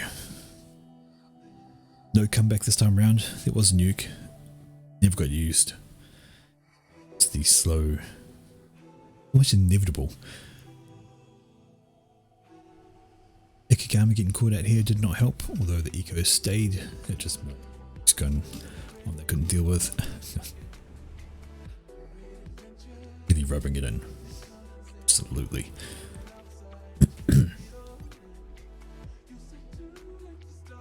Action to follow though, so it was a good one. Alrighty, I have yet another cast. It's just a night of casting today. Forge Alliance has been unstable apparently, been laggy, so I'm just going to avoid games. I've got replays. All get to watch. Congratulations, lucky you. Okay, just give me a moment, please.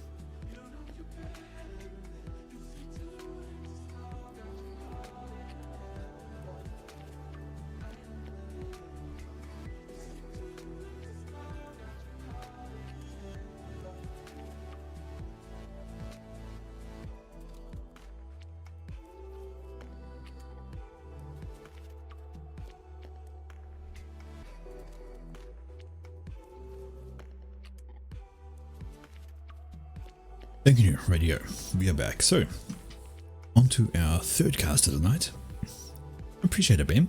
I am looking to do proper cast to YouTube, much like favorite people Guile.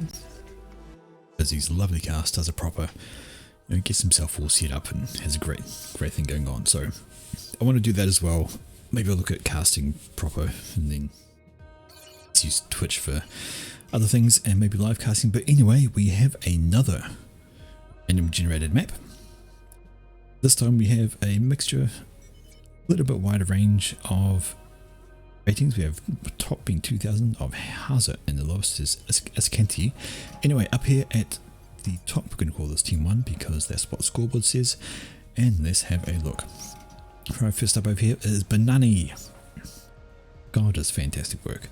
Wish he'd do work a little bit more often, but it's still fantastic. Anyway, stop distracting me from this. Yellow Banani. Yellow Banana, what a surprise. He's Sovereign. Beside him at the front we have Igor. Can be Igor from now on. He's Seraphim in puke color.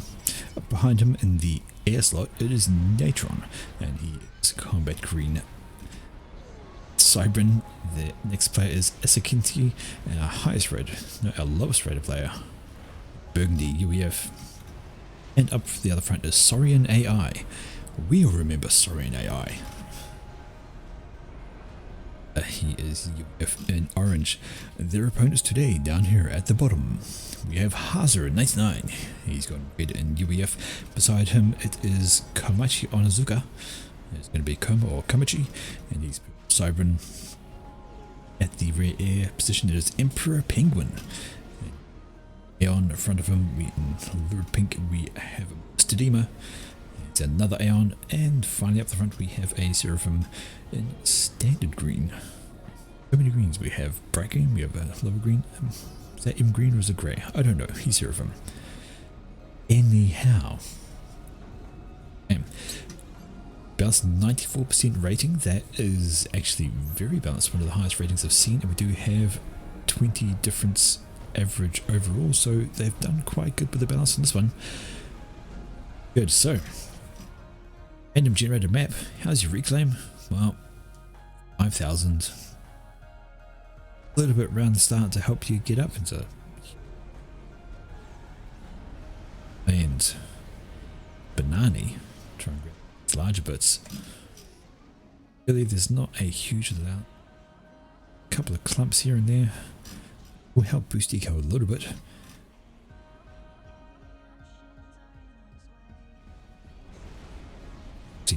Bear.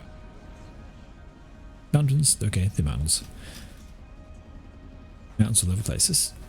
As far as map generator goes, this isn't bad. Yeah, got some mountains to fight around, got a couple of lanes to worry about. A little bit of reclaim, not too much, but you have mass extractors everywhere. Look at them all. So many mixes to be had. So there's where your fighting's going on, and first a little bit of combat going up, and a Saurian AI killing a unit from a Komachi. As a little ball rolling around trying to get intel, not much. And that is a gun upgrade for Igor. Gun upgrade for Saurian AI, so both these guys wanting to get their comms out the front with guns to help hold.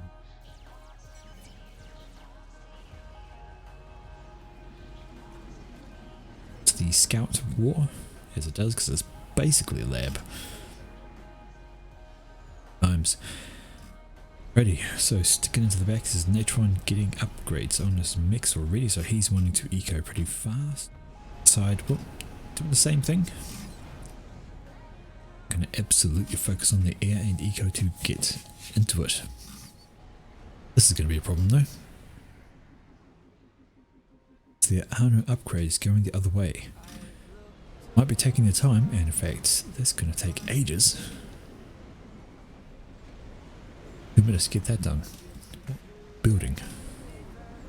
A lot of build power. Not enough eco. 10 units to Emperor Penguin already. Built some mixers, yes he has, he's been nice. Up here, got that mole which was floating around, just getting some intel. Spotted, and we have a small raid coming in from Haza. He's going to kill off a bunch of engineers. Poor defenseless engineers, they're not doing anything. They're just, building eco. Stomped over by units.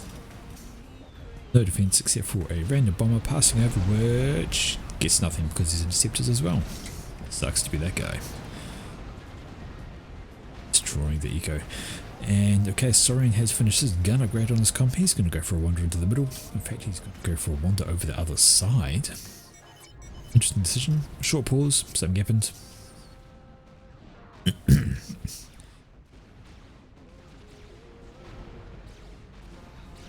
Gun upgrade going here for Sukatina in the face of Banani, but he could just stand there and tank that. There's no units here from Banani to help out. He's helping finish the upgrade. We heard some shooting in the middle though. Saurian has gone between the mountains. Cut off that, exactly. And down here looking to grab these 3 mixers and hold. Looks like team... Man, if they manage to grab these 3 and these 3 mixers, they will be in a good position. And yeah, you might have a gun upgrade on your commander, but you can't face off against 3 even with a gun upgrade. So he's going to need to be really... some supporting units and everything to stay alive on that. Gun upgrade is almost done for Sukatina. To the comms. Well, there we go, that's Igor, and he's actually got a gun upgrade on his commander too. And here we go. So 2 comms versus 1. You want to leave. Want to leave. Not bringing those units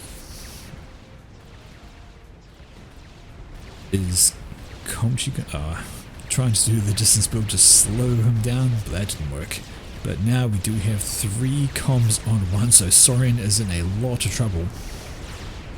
And that is a build that works, keeps him range. Why is Haas standing still? Oh my dear. Units are coming in low, and there's Gorgie with his gun comms. So it's 3 unupgraded commanders versus 2 gun comms plus an army. Oh, they've got to be careful, and in fact Haza needs to get away. Oh, he's still looking forward. He really wants that kill. He really wants that kill. But is he actually going to go down first? He's got 2 gun cons on him, and I think Saurian's going to get away here.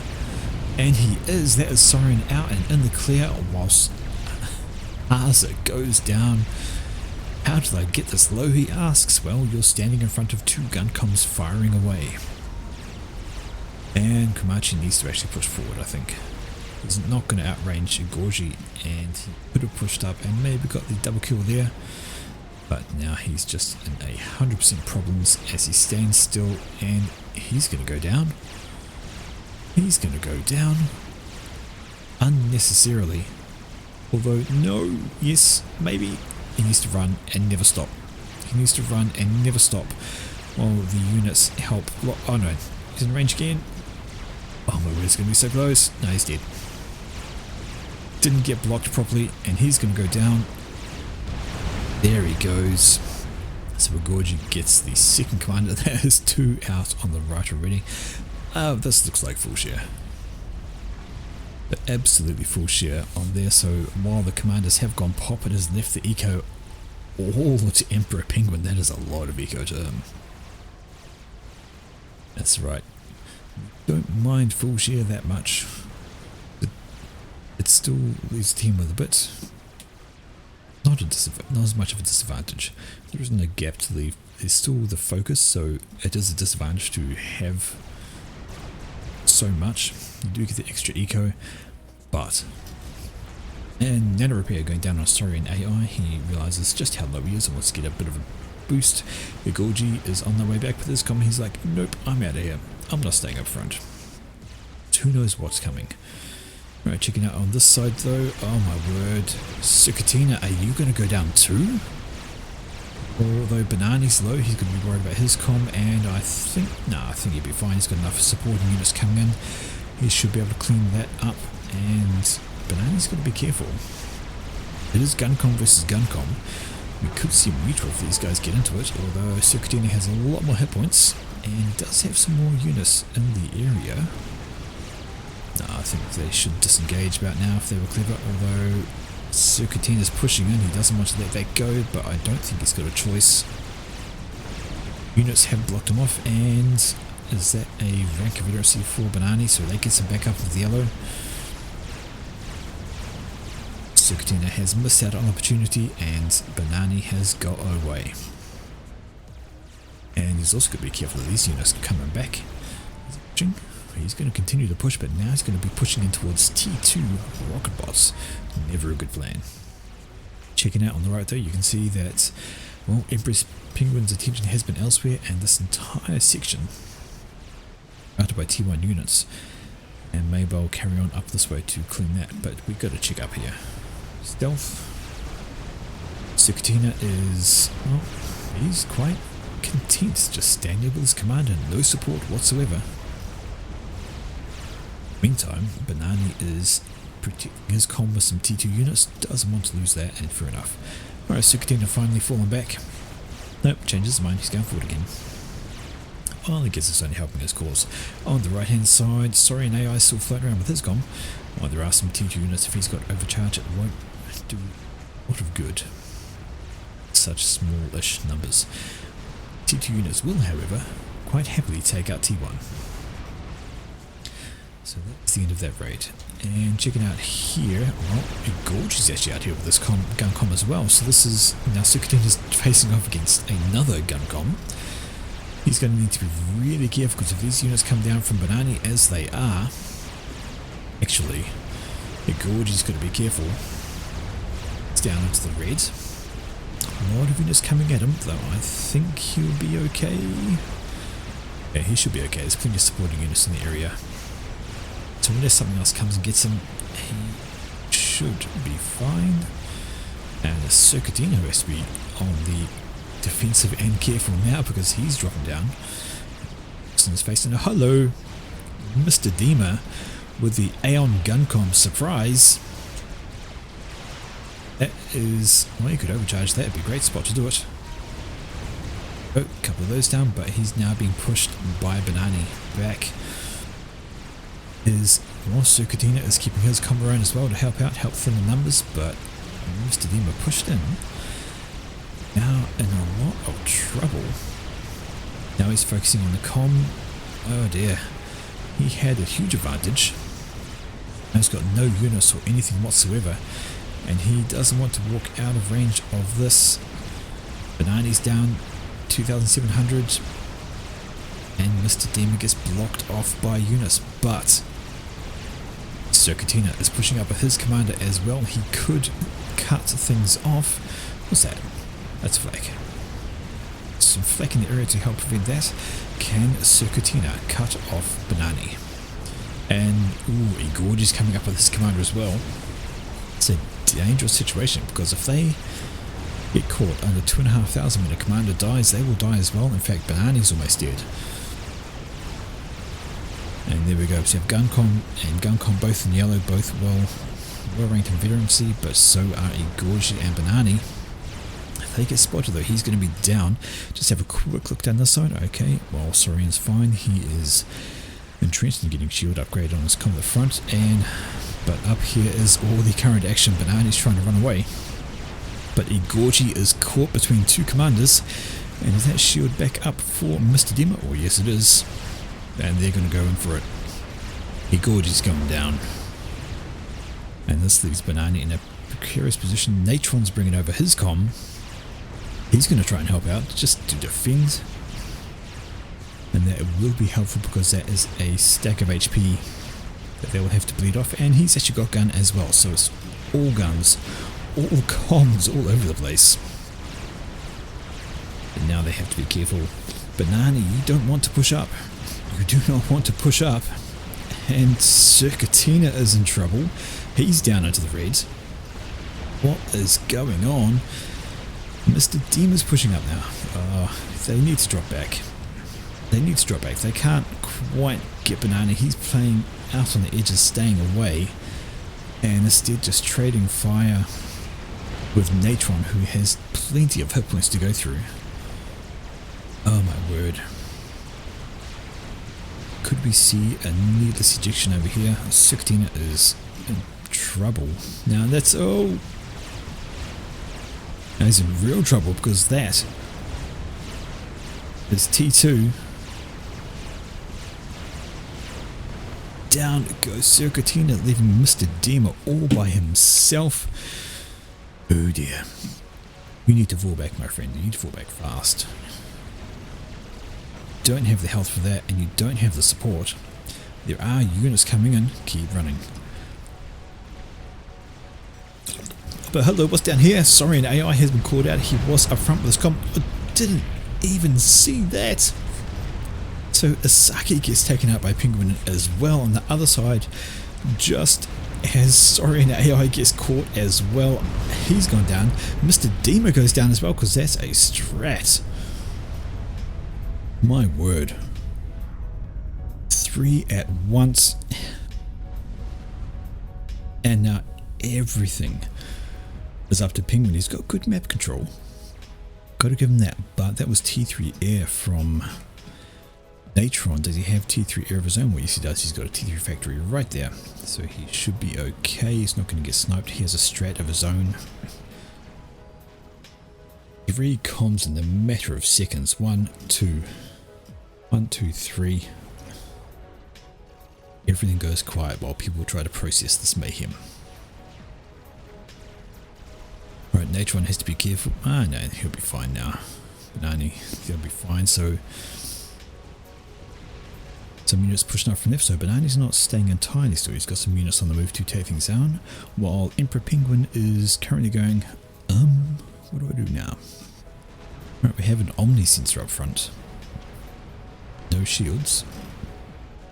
But that's why he's e-stalling, because he has that.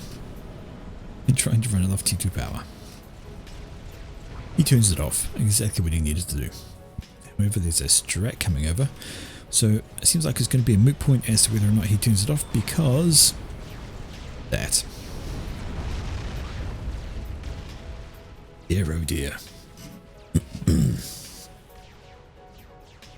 Sorry, Artisan, my voice is a little rough today. But I wanted to get these out because I enjoy casting. And those. Ah, we're ready. Alright, so that T1 bomb's still floating around. Those T3 mixes are all gone to a single bomb from a strat. And speaking of things dying by strat bombs,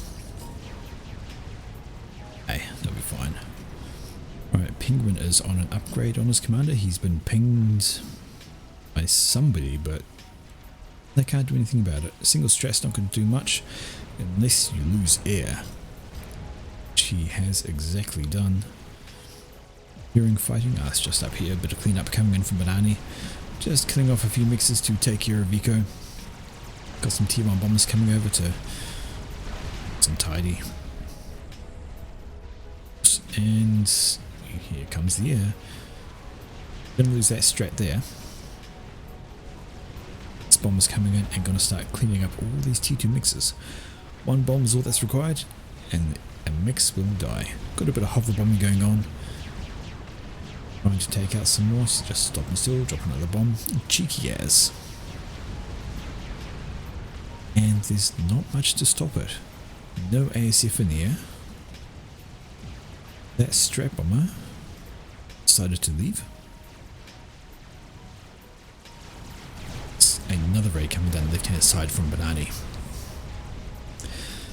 This force could actually push up because there's nothing to defend.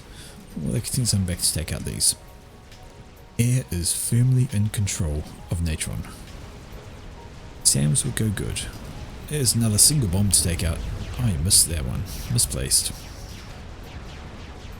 That is a very healthy bomber. It's taken out 9.6 thousand mass.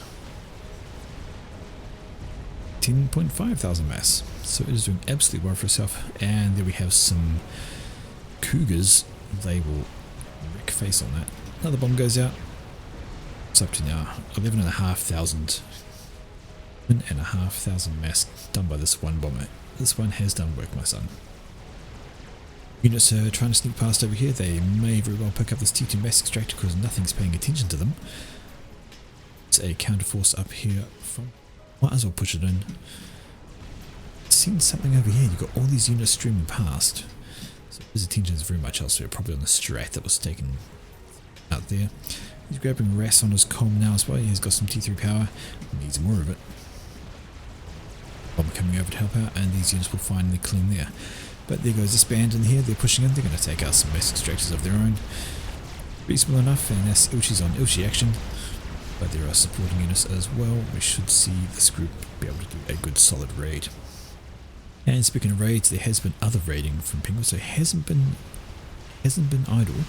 And I hear T3. There we go, Titans. Very distinctive guns on those things.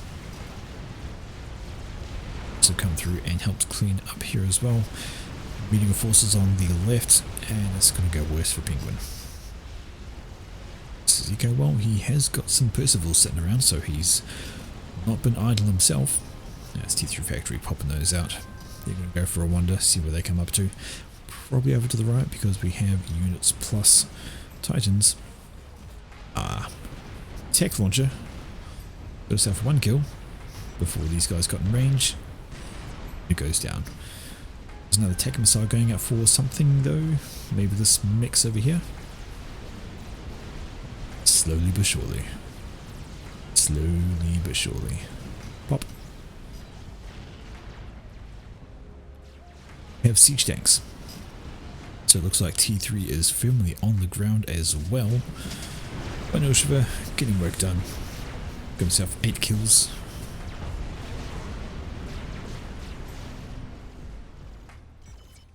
On the right though, there is a sizable force backed up by Percy's behind. Has got a couple of Cougars in there. I saw the gunfire. There's one. So will be a comparable force. There may be 3 Titans.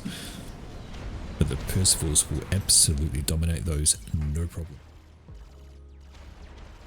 Situation though, that is going to be where things are at. We have 35 ASFs for Natron compared to 21 for Emperor, so he's still behind on the air game. It's the air... Nope, not the reason. And we mentioned about the Percivals taking out Titans. Or you could just send a swarm of T2 into them. Percival's a bit too far behind to really be able to help out. But that's okay. The units are moving closer. Percival shots will come in. Sure, eventually. Bang, boom, boom. Love the alpha strike on those. Not so good against bunches of T1, but the amount of damage they put out is just huge. Smack. Percy's, gotta love them. Huge push coming on the left though. That's a sizable force of units and there's nothing really to stop them. They're going to be able to take out this section here, this here. They could... well, these are Harbingers actually, so they could do well with helping to pause that. Push coming in from here though, there is more siege tanks and a whole lot of Lobos. So they're going to cause a sizable dent in the middle here before they can be stopped. The same way on the right should probably push up rather than across. We have a T2 point defense which has decided it does not like this hill. It really doesn't like that hill. Let's turn around because that's a bit of a problem. And well, the hill's actually kind of working in favour. It's funneling these units in, and there are Harbingers which are here, which will mop up the T2 quite healthily, except for the fact there are siege tanks as well as the Ilchiva. So Harbingers are good, but they're not quite anti-siege tank good, especially with supporting units, so they're going to push on down. All of these are going to push on down. They can get a lot of damage done by pushing in, so yeah. Emperor needs to bring this army over to help plug this gap. Has he been working on anything interesting? Well, just more T3 here, so he's wanting to make sure he has enough ASF to protect himself. Oh look, random Rhino, 28 kills, 4,500 mass. It has just been wandering around, tickling away. Alright, they're calling this a mass donation. I'm not so sure. Actually, sorry, I see Percival's in the mix, so yeah, that's a mass donation. Absolutely. Alright, all the action's been going on down there. Let's have a look at the top and just see if there has been any changes whatsoever. Oh no, still just pushing out units. I don't see any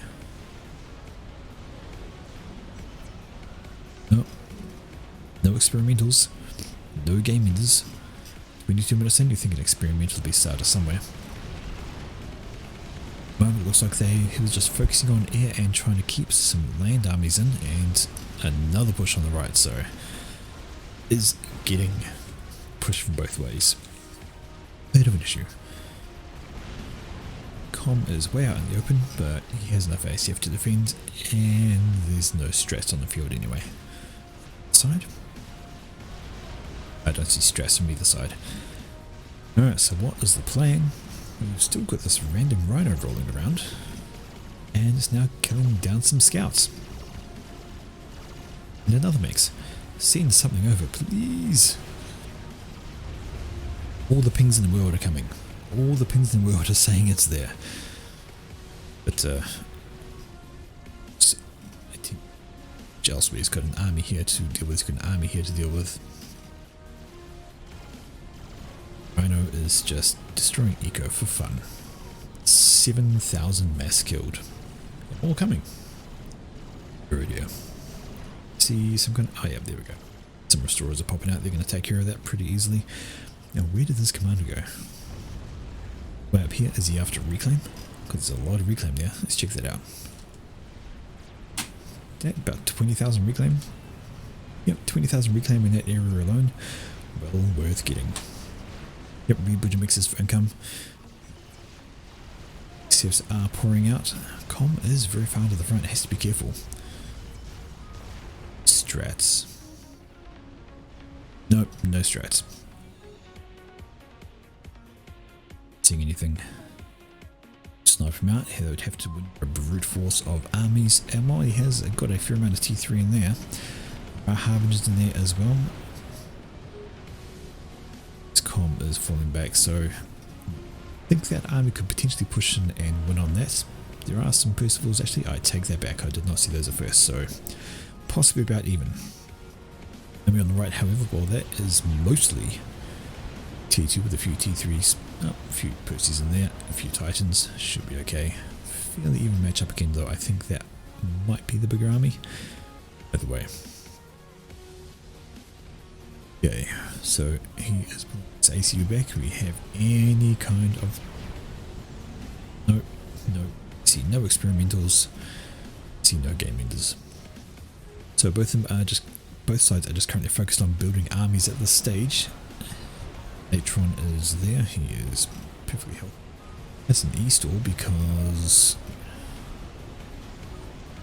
running off T2 power. Oh, there's T3 up here, I don't know why. Ah, Banani is E-stalling. He doesn't have enough power, whilst Natron definitely does.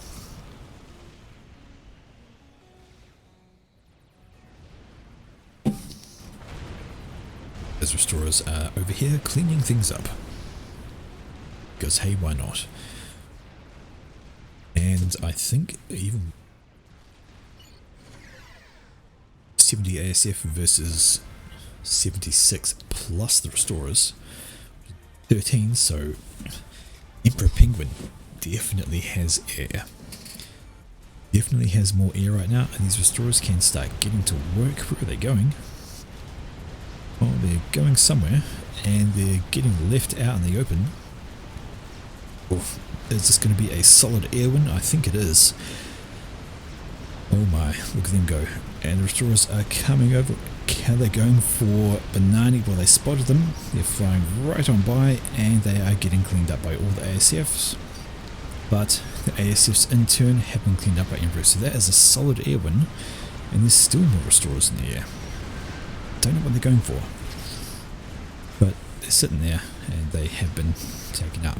However, he doesn't need to worry about air for a long time because he has got far superior numbers. Restorers are just going to womble around and, I don't know, maybe take out nothing, but here comes the wing again from Emperor Penguin to defend them. There's only a couple left, probably not worth it, and yeah, now there's ground fire, so might as well pull all those back and work on something else. Except for retreating, nothing left. And T2 gunships. Maybe to catch those bombing raids. Alright. Oh, we have a nuke underway.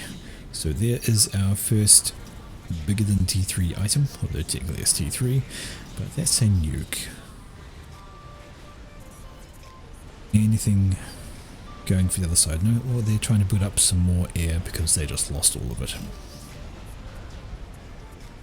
There's a lot of hives on Banani. XP is mentioned, who shall get it first? And first question, Scout, not going to get anywhere thanks to, I saw that, I've lost it, there it is, a couple of redeemers. They're going to stop any scouts going over. There's another scout that gets taken down. The question is, are the scouts getting in far enough to see that? Well, yeah, they know it's there. It has been scouted, so they know the nuke is coming. See SMD. Oh, no, we don't. I think they've scouted it, but they haven't noticed it yet. They're just looking from their point of view. There's no signature. However, it's there. It's only got his commander and a couple of bits of build power, which may not be noticed, because generally you assist that as much as possible, so they might glance over, not see it. You need to mouse over exactly there to find out. This could be bad.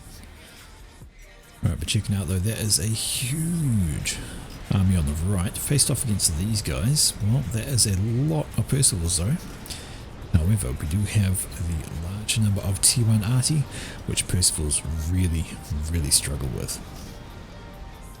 Jelfer Strike is massive overkill for that. And hello, some stress coming over. Oh.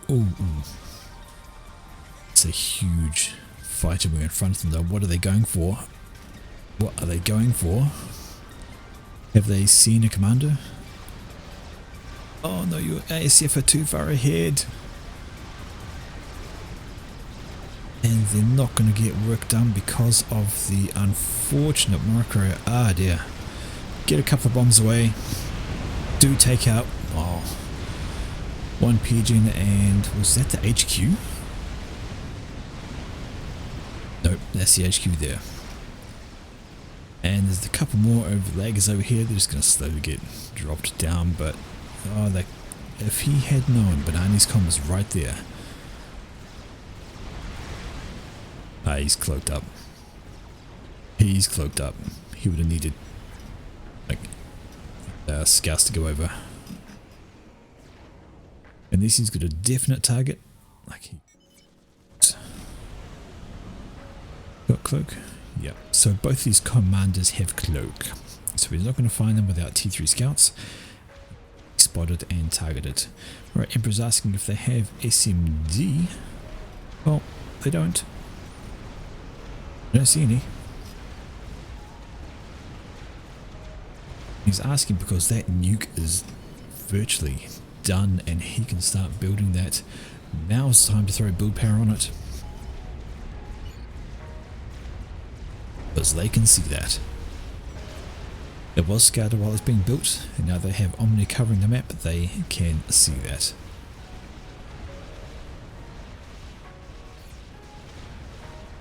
Over on the right hand side, that is a lot of fighting going on. Percivals on both sides. All both going down, however these guys getting caught out doing nothing. On the left hand side, there's more pushing coming in from Banani, but this is being fended off by another army of its own.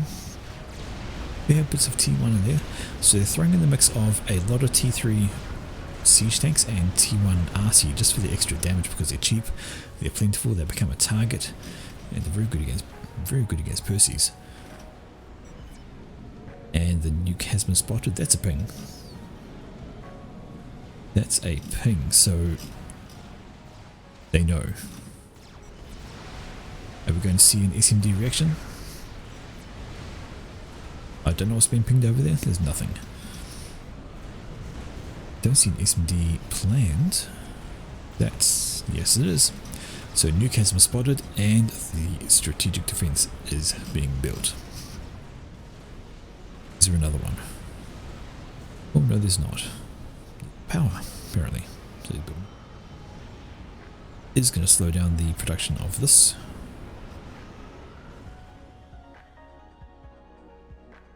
This is a mess. How many?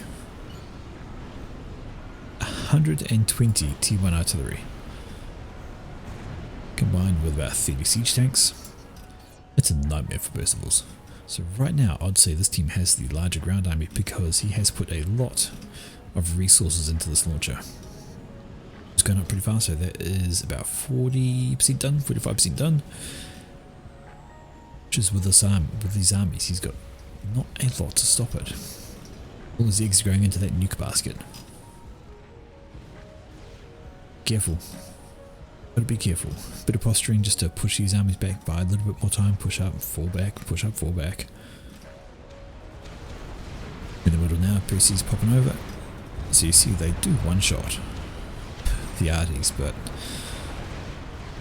the amount of damage they take in return, it's just not worth it. Just not worth it.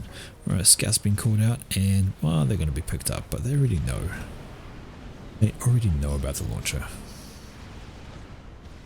Even if they didn't, the scouts are going to land in, and they will now. I'll say SMD going well, it's there and it has assistance on it. So it's going up pretty fast on its own, and these do build a missile faster than them. It's a massive head start. So the question becomes, do they know? Does he know about them? There's another. It's right there, that's just been finished and is starting a new missile. Well, he's aware of it, it has been scouted, so he should know. Should know. It's pretty close on the army front. He's got a lot of harbies which help out with the T1 arty. There's a lot of Percivals to take down the other T3. Any kind of range thing would be good right now though. And Banani's given everything over to Natron, so he can just have command of absolutely everything. What's he got? 18 Percivals, 26 siege tanks, and a whole swath of T1 army to go up against 30 Percivals, Harbingers, but no supporting T1 arty. There's going to need to be careful, and some pings going up on there, so that has been spotted. And because he can't scout this guy, or if he does, he can move because he's got a cloak. It's on that, and here comes the strats. So they're out. In fact, it's a ground army here. Just going to absolutely wipe. Some extractors away. In come the ASF. A Rambo SACU actually. FAF Banana. This is you? Which one's you? Oni Banani? Is that you? Is this you? There's the stress, and they have indeed picked up that SMD right away. So QEC and nuke now. Is the nuke loaded? He says fire, fire, fire. Go! Look at all this eco you could kill by doing it. Where do I nuke? You nuke here. You nuke there. Just launch it. Launch it! Please, oh please, oh please. SMD's down, your nuke is loaded. Send it. Before you get overrun, do something. Your army is getting crushed over here. Absolutely crushed. Just too much to handle. Fire the nuke. Come on. Here, here. Anyway, just launch it. It's not loaded. Oh my word. It's not. I think I saw another one building over this way somewhere. Earlier. That's not loaded. He should do. He scouted it at the right time. He still hasn't launched. Oh, he's nuking somewhere. Where are you going? Ah, no. Well, I guess it's a bunch of eco, and if you're not sure about that being loaded, it's a solid choice. I guess it's a solid choice when you don't know that it's loaded. Because that will reach. Yeah. give him a pass on that for being cautious, but I think he should have just taken the risk. Could have taken a risk and tried to nuke back here anyway. That's not loaded. That's something just got loaded. He could have done that quicker. Now this is a problem. Mentioned this army, and we mentioned experimentals. Here it is. It's chicken. Gonna need something to defend against that, and well, that's not a bad idea. GC. GC should absolutely help out.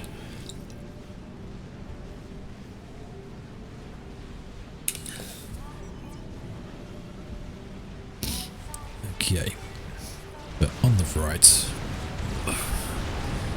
trying to spam up some PD with engineers. Not going to do too well against hordes of T1 arty. Not that much left in the way of T3 over here actually, so these Harmagers could rock in and clean up. Are a few Percivals loitering at the back, so it's actually not as strong an army as I thought, because that is a lot of anti-air. I think things are pretty even over here. You've got Harmagers, you've got more Percies, so yeah, I think that army's actually weaker. All flak. And you got Percivals, but look, so does Penguin.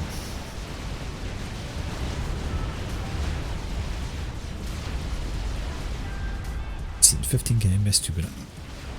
Okay, the support commanders, not real commander. I had a moment. The Atron's still sitting back there, and look at that, there's a crab. And we have a chicken line. It's going up pretty damn quickly. Where's the other chicken? Well, here it is, wandering up to the front. How's that GC going? Because he's going to need it real soon. Well, 70% built, and he's actually almost got another new card. He'd use that to kill all of this. Have another crab. So crab, and chicken. Oh, pick one. Pick one. You've got plenty of build power up here. You can finish that crab in no time. Look at all these transports. Look at all the build assistance and the speed that that's going up. My oh my. Alright, that defense is almost done. This defense is definitely loaded. And I'm hearing a push on the left. There we go. That's some more siege tanks. Strap bombers come over to help whittle down the numbers though. That will absolutely help out. Keeping that side clean. And yeah, there is a chicken which hopefully they'd known about. There's the GC and it's on the way. Well, one GC to face off against a chicken. A whole army plus more that's coming. Got another chicken just about done over here. This crab is 40% done, as is that one's going up ridiculously fast. Checking out the eco. Well, that kind of explains it. Presume that's reclaim as well. So 630 income plus the substituted reclaim. Yeah. Being grabbed. Look at all of this. 40,000 reclaim in this area alone. That's a huge amount. And well, gotta say, I think that nuke, use it. Just plonk it over here. Kill all of this with a nuke. That'd be great. So we're gonna have a chicken versus GC that usually ends if the GC can get range. It's gonna take care of things. If it stands off, it will die because the chicken has better ranged attacks. But this lot coming in through the middle, we've got some spectres coming in. They're going to help out. Has this got the flak involved? Nope, that's all ground. These guys are going to have a field day. And chicken is running away from the GC. Has turned its back. Well, it has got arms. I have seen them shoot behind them, so. But boy, is it running. Perimeter monitoring system up. Chicken turns back a little bit too late. It is now being shot by the GC, and I'm pretty sure this is going to be a win for this guy. Especially with extra units coming in. So push up the chicken, get it right in close, and do some extra damage with the death ball is probably the plan. These units up here are getting absolutely slaughtered by air. There's no anti-air in them because it's all sitting back over here, but that's another chicken. And I think, yep, there's another crab. How's that crab doing? Well, that's just about done. So, and another crab on the way up. What does he have in response? Well, he's got an anti-nuke. Good to nuke. Chicken 1 down, chicken 2, wait. No, it's not the same chicken. GC actually got away with a fair amount of health and a rank of veterancy, which helps him out. But this is just an absolute swarm of units. I don't think it's going to get out of it. And GC's going to get caught and shot in the back by the chicken, which is a bad position for it to be in. Nuke it. Get. You have one GC defending against a chicken, a crab, another chicken, and another crab. How many crabs is that? Yeah, just got one crab from Natron. You have 2 crabs out there, and that's one chicken, 2 chickens out. So 3 crabs and 2 chickens. You know, GCs are actually pretty good, but they're not that good. Especially if they wander too far and stop shooting. But now he's taking on the chicken, getting shot in the back by Percy's, and the death ball is also going to do some damage. This army's finally been cleaned up, but it has left a huge pile of reclaim. I don't think it's going to matter at this stage. Now the GC being built. 1.5 nukes. Here would be a great place to nuke. Plonk it right here on your own GC. It would do a whole lot of damage. Take out the SSU, maybe. Massive damage to the crab. I think this is the now slow inevitable end.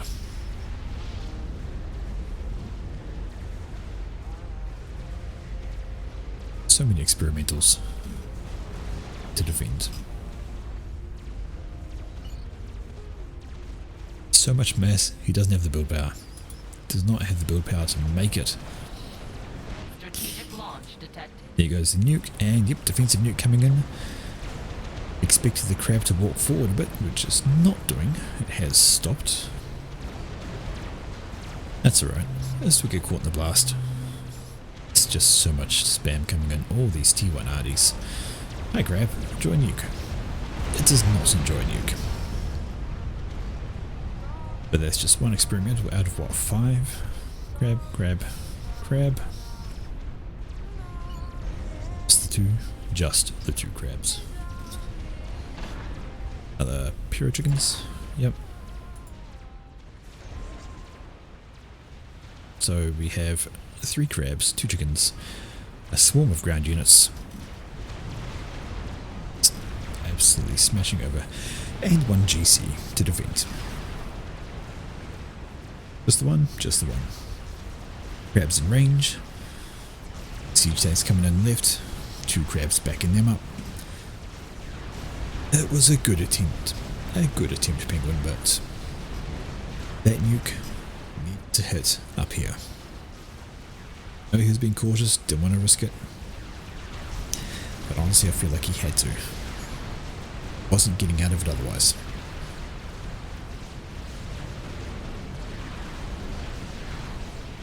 Just sit back and watch. Grab. SACUs. GC comes out.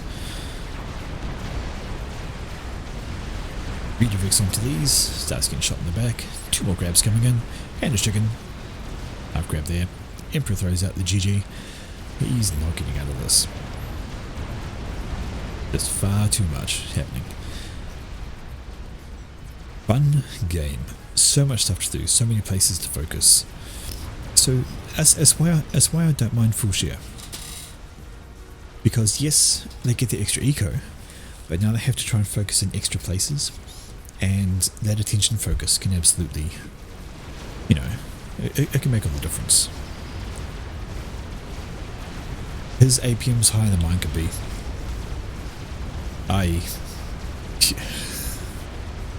Yeah. Crabs on your doorstep. Already rolling in. Might as well nuke yourself. Nuke, that'd be fun. Nuke yourself. Pop the nuke right there.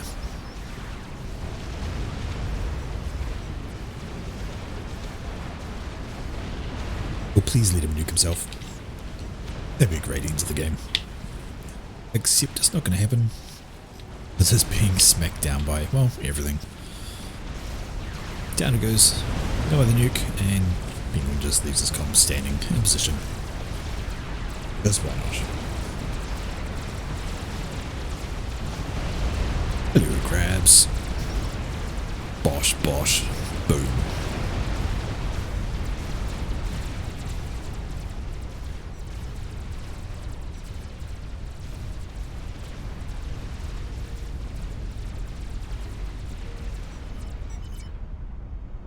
Absolutely brutal.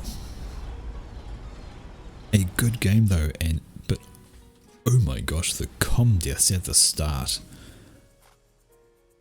So much action this was. If you remember,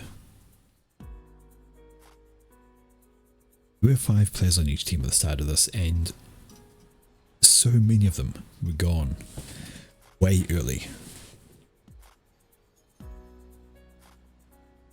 I enjoyed that one.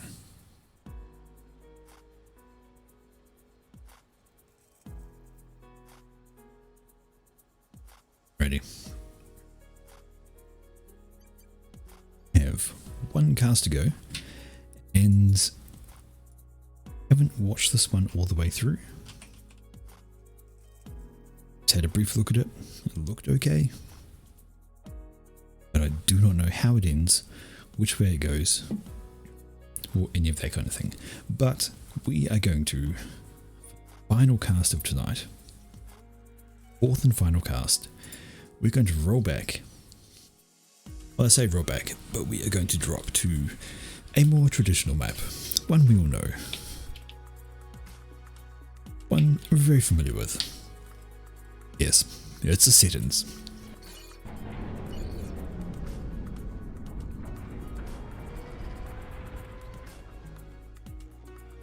Alright, we all know how settings go. Front players, Navy, Navy, Air. Drops, you have Navy. Front fighting, that's all good, well and good. Let's get rid of these names. So I have not watched this one through, as mentioned before, so I don't know how it ends, and this music can go away. Let's change something a little more upbeat. So, Team 1, up the top here. Going to start here, up the front we have Maximus. Actually, I think I cast him in a different game, didn't I? Congrats, he gets casted twice in one night, and he's up front, UEF, and bright orange. Up here on the Beach Navy, we have Fanny Thrasher. Depending on where you're from, that could mean something completely different. In some places, the fanny is the butt. In other places, the fanny is the vagina. Good times. But here, he is Aeon, he's in faint blue, and he is going first land. Up in the rear air guard position, we have Twigman, and he's UEF as well, and brown.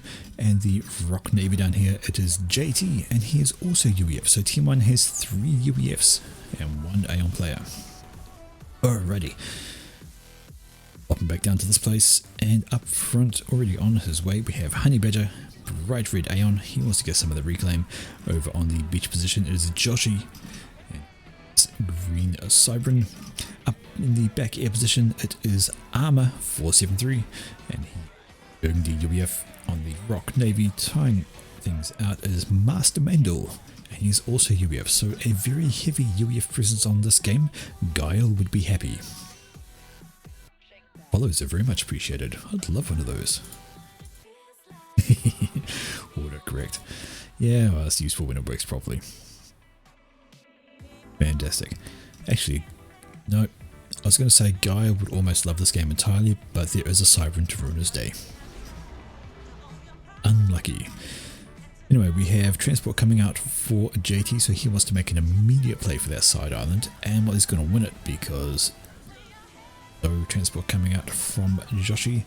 Over the side though, do we have, oh, there's an air factory started for Mastermind, so if Twigman was faster, which he's not faster, he could have got a transport out. Grab this. I mean, you think you saw this game today. Don't say that.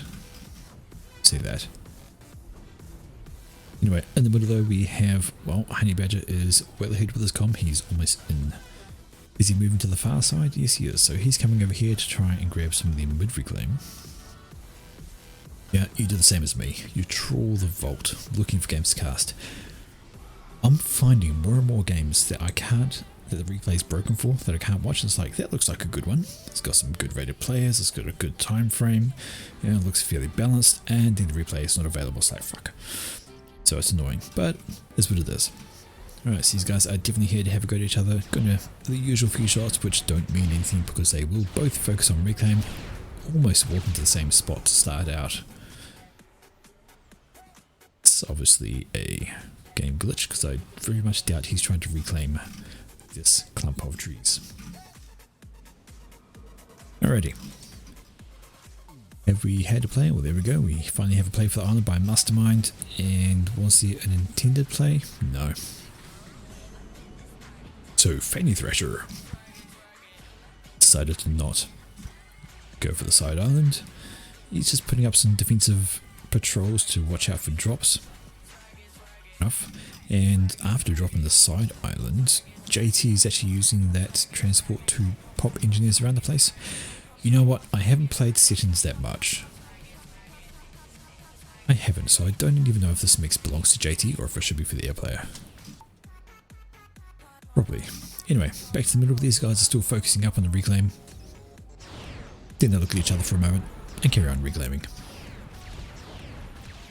The unit should be coming in soon to help judge things. Let's just check how much reclaim they actually have. Well, it's fairly even. Honey Badger's grabbed 2.6 while Maximus has grabbed 3, so he's a little bit ahead on that. A little bit ahead on the reclaim, but given a... it's different. Got more reclaim, but gotten more. It's okay.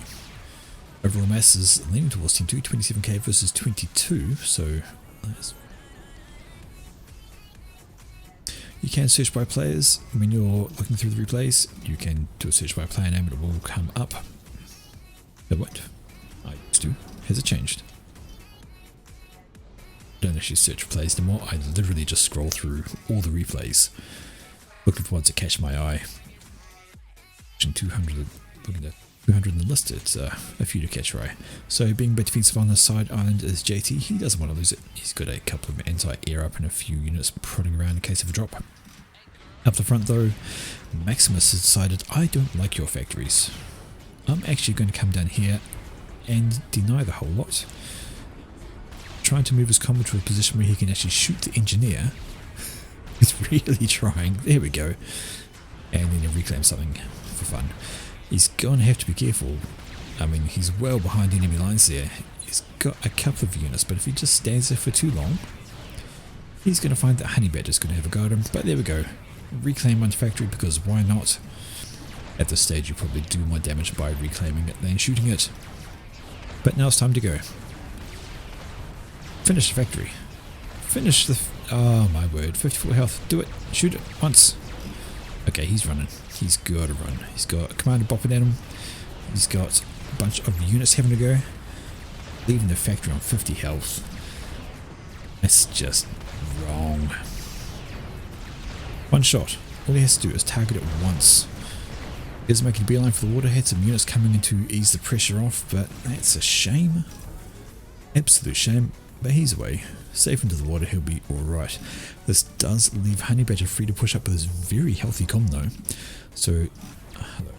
Cheeky reclaim with the engineer while he's distracting with that. That works.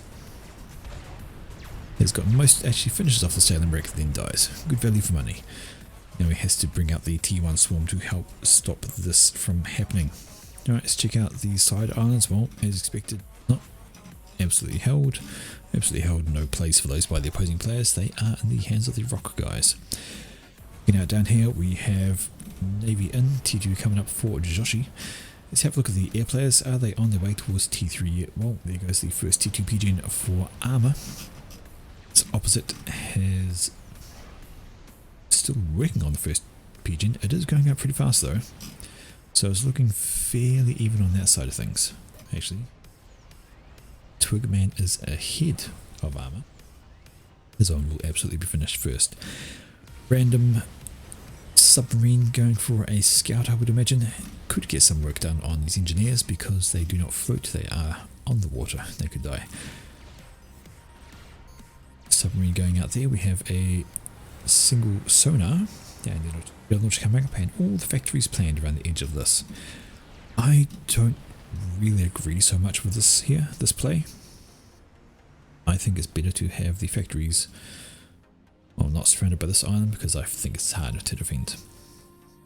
Anyway, up into the middle, so Maximus has wandered his way out of the water. He's grabbing a little bit more reclaim, whilst Honey Badger sits there with his comm. Obviously been doing some work, killing off a bunch of units, and there's still more reclaim to be had, so it never got completed. That's our point defense coming up, so that's going to help shoo away T1 units if they decide to roll on up. It won't help against Arty though. Anti-air gun is going to get nothing done, except maybe being bait, who knows.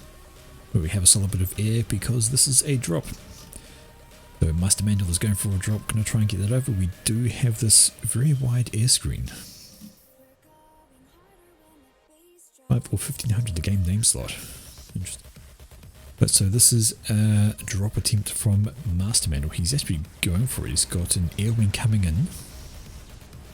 But as mentioned, there is a sizable air screen from Fanny, but this is on patrol. I don't think he's going to be paying a huge amount of attention.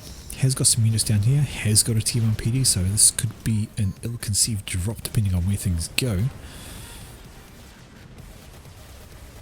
And the air has grouped up here, probably wants to be grouped up over here. Anti-air is here and ready. We've got a...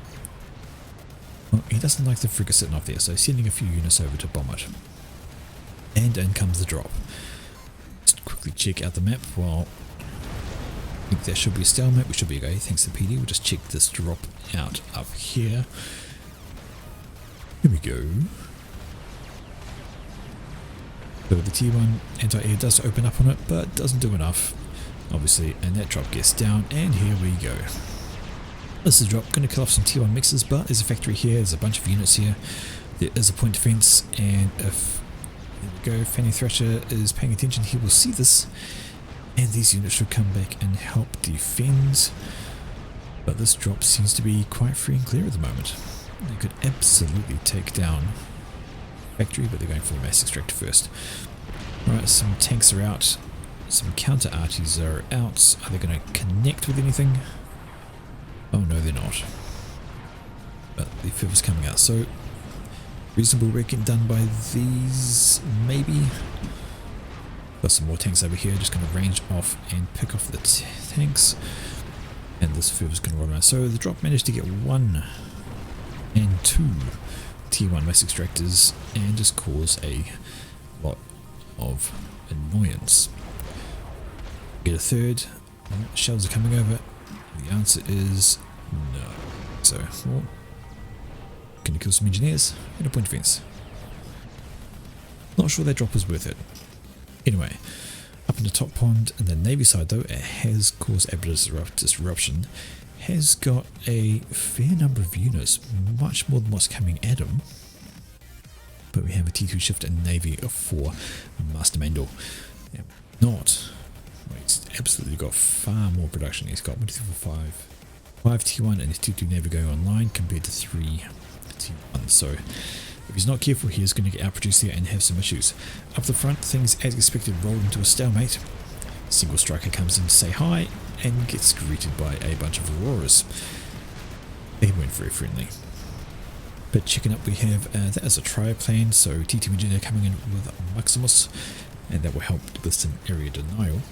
So he's looking to tootle up a little bit because he's jumping into the water to assist Fanny Thrasher. It's going to absolutely help out.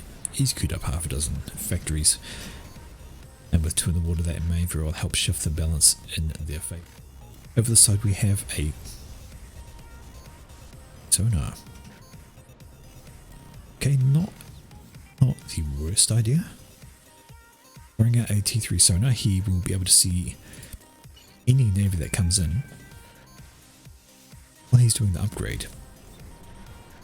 So he knows he's safe for now.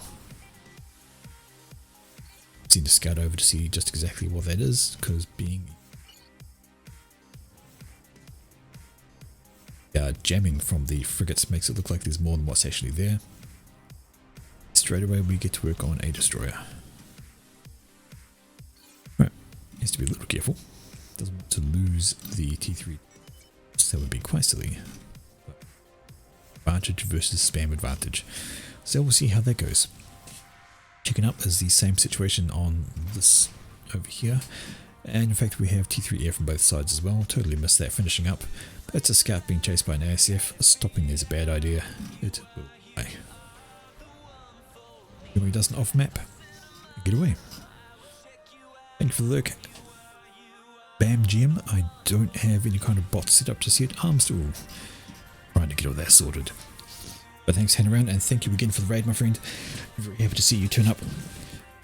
Enjoy your lurking. Right, back down here we have 1 second T3 PG going up for 1, 2 second PG going up over here as well, so fairly even on the air side of things. Static in the middle, although with Maximus of unnecessary factories. With the Maximus focusing eco into navy, it may cause a disadvantage for him in mid. Because Honey Badger has everything up mid. And that looks like an Arty bank. Yeah, it is T2 Arty. That's going to be a problem. Because T2 Arty outranges T2 PG, funnily enough. Will cause problems. Checking out here though, we have the classic scout pattern. Don't have sonar, have yourself some scouts. Also count the true numbers. That is a T2 destroyer there from Master Mendel. Do we have T2? Well, we do. We have T2 there from Fanny Thrasher, so that should be comparable. You should get started on a Sylph. What's up? No, I think it's a Sylph. Yep. So really you want to start getting on destroyers, so because your opponent has destroyers, and of course destroyers make an absolute nuisance of mid. They start bombarding all of this, and yep, that is an artillery. It is going up. Your gun is helpful, I guess, but really you want something else. Some mongoose are in here to help clean up T1 should they push. Very good against T1 if they can stay away. Their range advantage and just sheer rapid fire is incredibly useful. Checking out down here though, and well, Joshy has been allowed to complete the T2. Salem, he's got a stealth ship and he has a cruiser. So that's a little combat mix there, which will absolutely wipe the floor of these guys. There's a few more T1 units. Do we have a T2 shift? No, we don't. Well, JT, you want to get T2. Stop the T1 spam, scout your opponent. Nobody's got T2 because this is darkened. That's not T1 anymore. You scout again. Having power issues, I saw that stall just a moment ago. But speaking of Navy, here's a push in from Master Mendel. He's going to run into, is that Hover? Yep. Going to run into double the units, but he does have a destroyer in the mix, which if he plays it right, could take out a few things. Oh, sorry, not a Sylph, that's a Vesper. So T2 sub in the mix.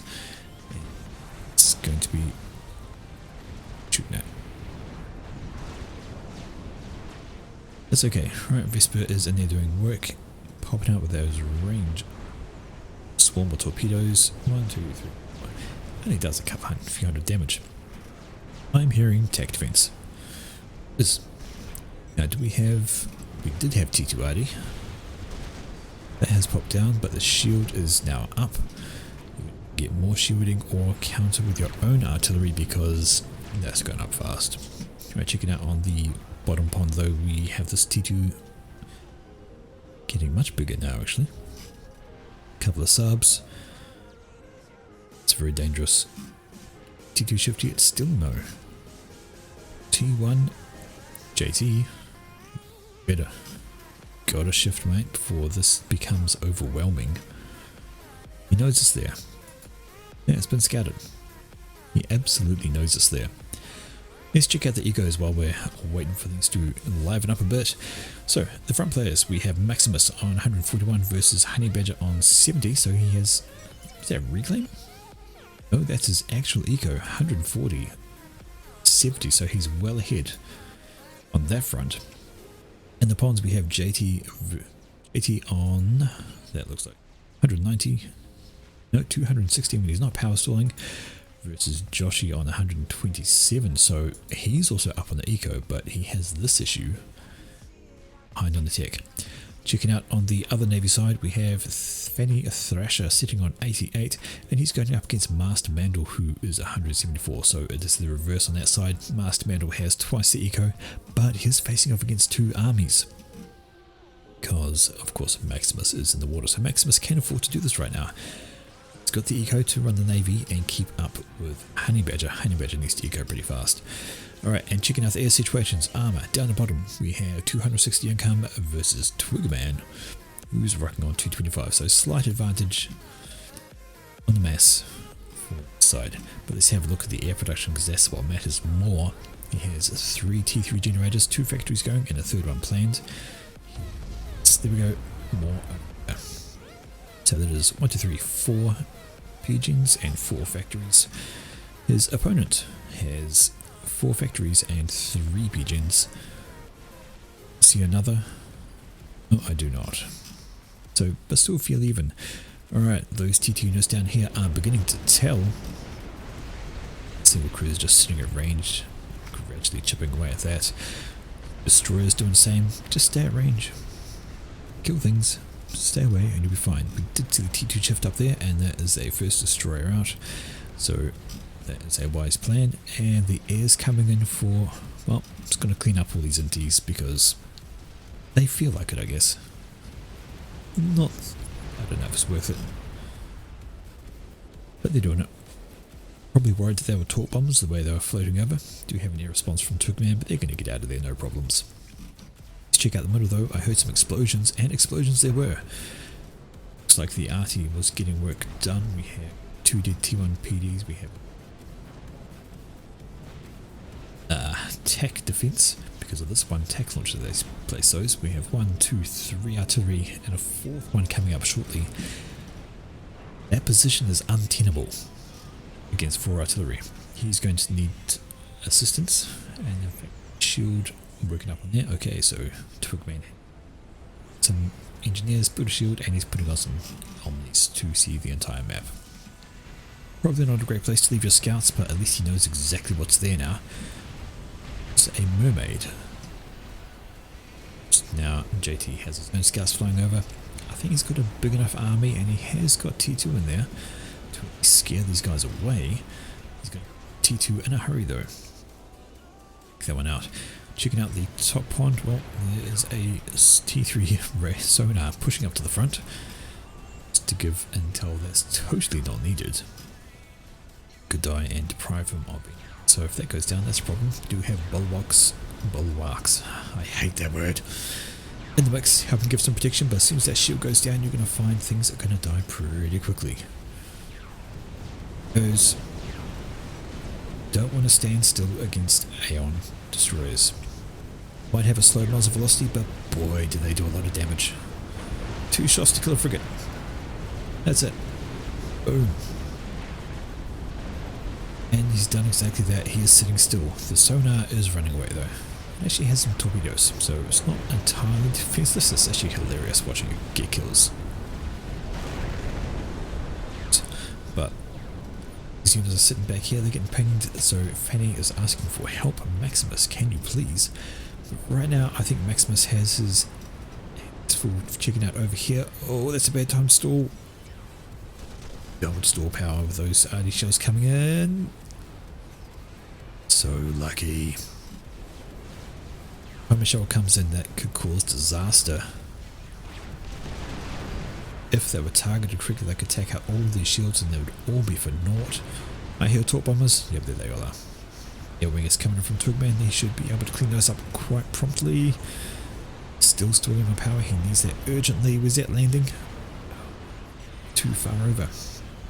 Yeah, cleans those out. Do we have an air response from armor? Well, we don't. He is sitting back here nice and safe.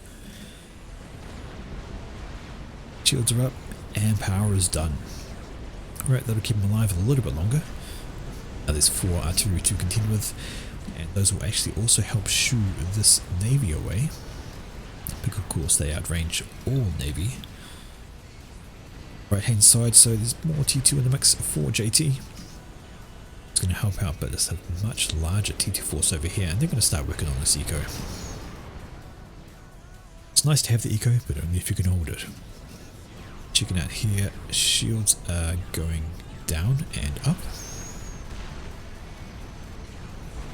And that's a Ravager. So Maximus has actually got T3 on the field, and there's the push from Honey Badger. He knows that Ravager will just gradually saw its way through, so he's pushing up with all the units he can, and actually Maximus is bringing his Navy in to help as well. So fight at the front, here we go. I don't know.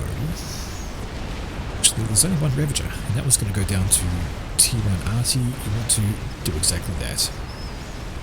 Start building T1 PD, which will do absolutely better, killing all these units. It has enough units of its own to push back. So that looks like it's going to be windy on the front for Maximus.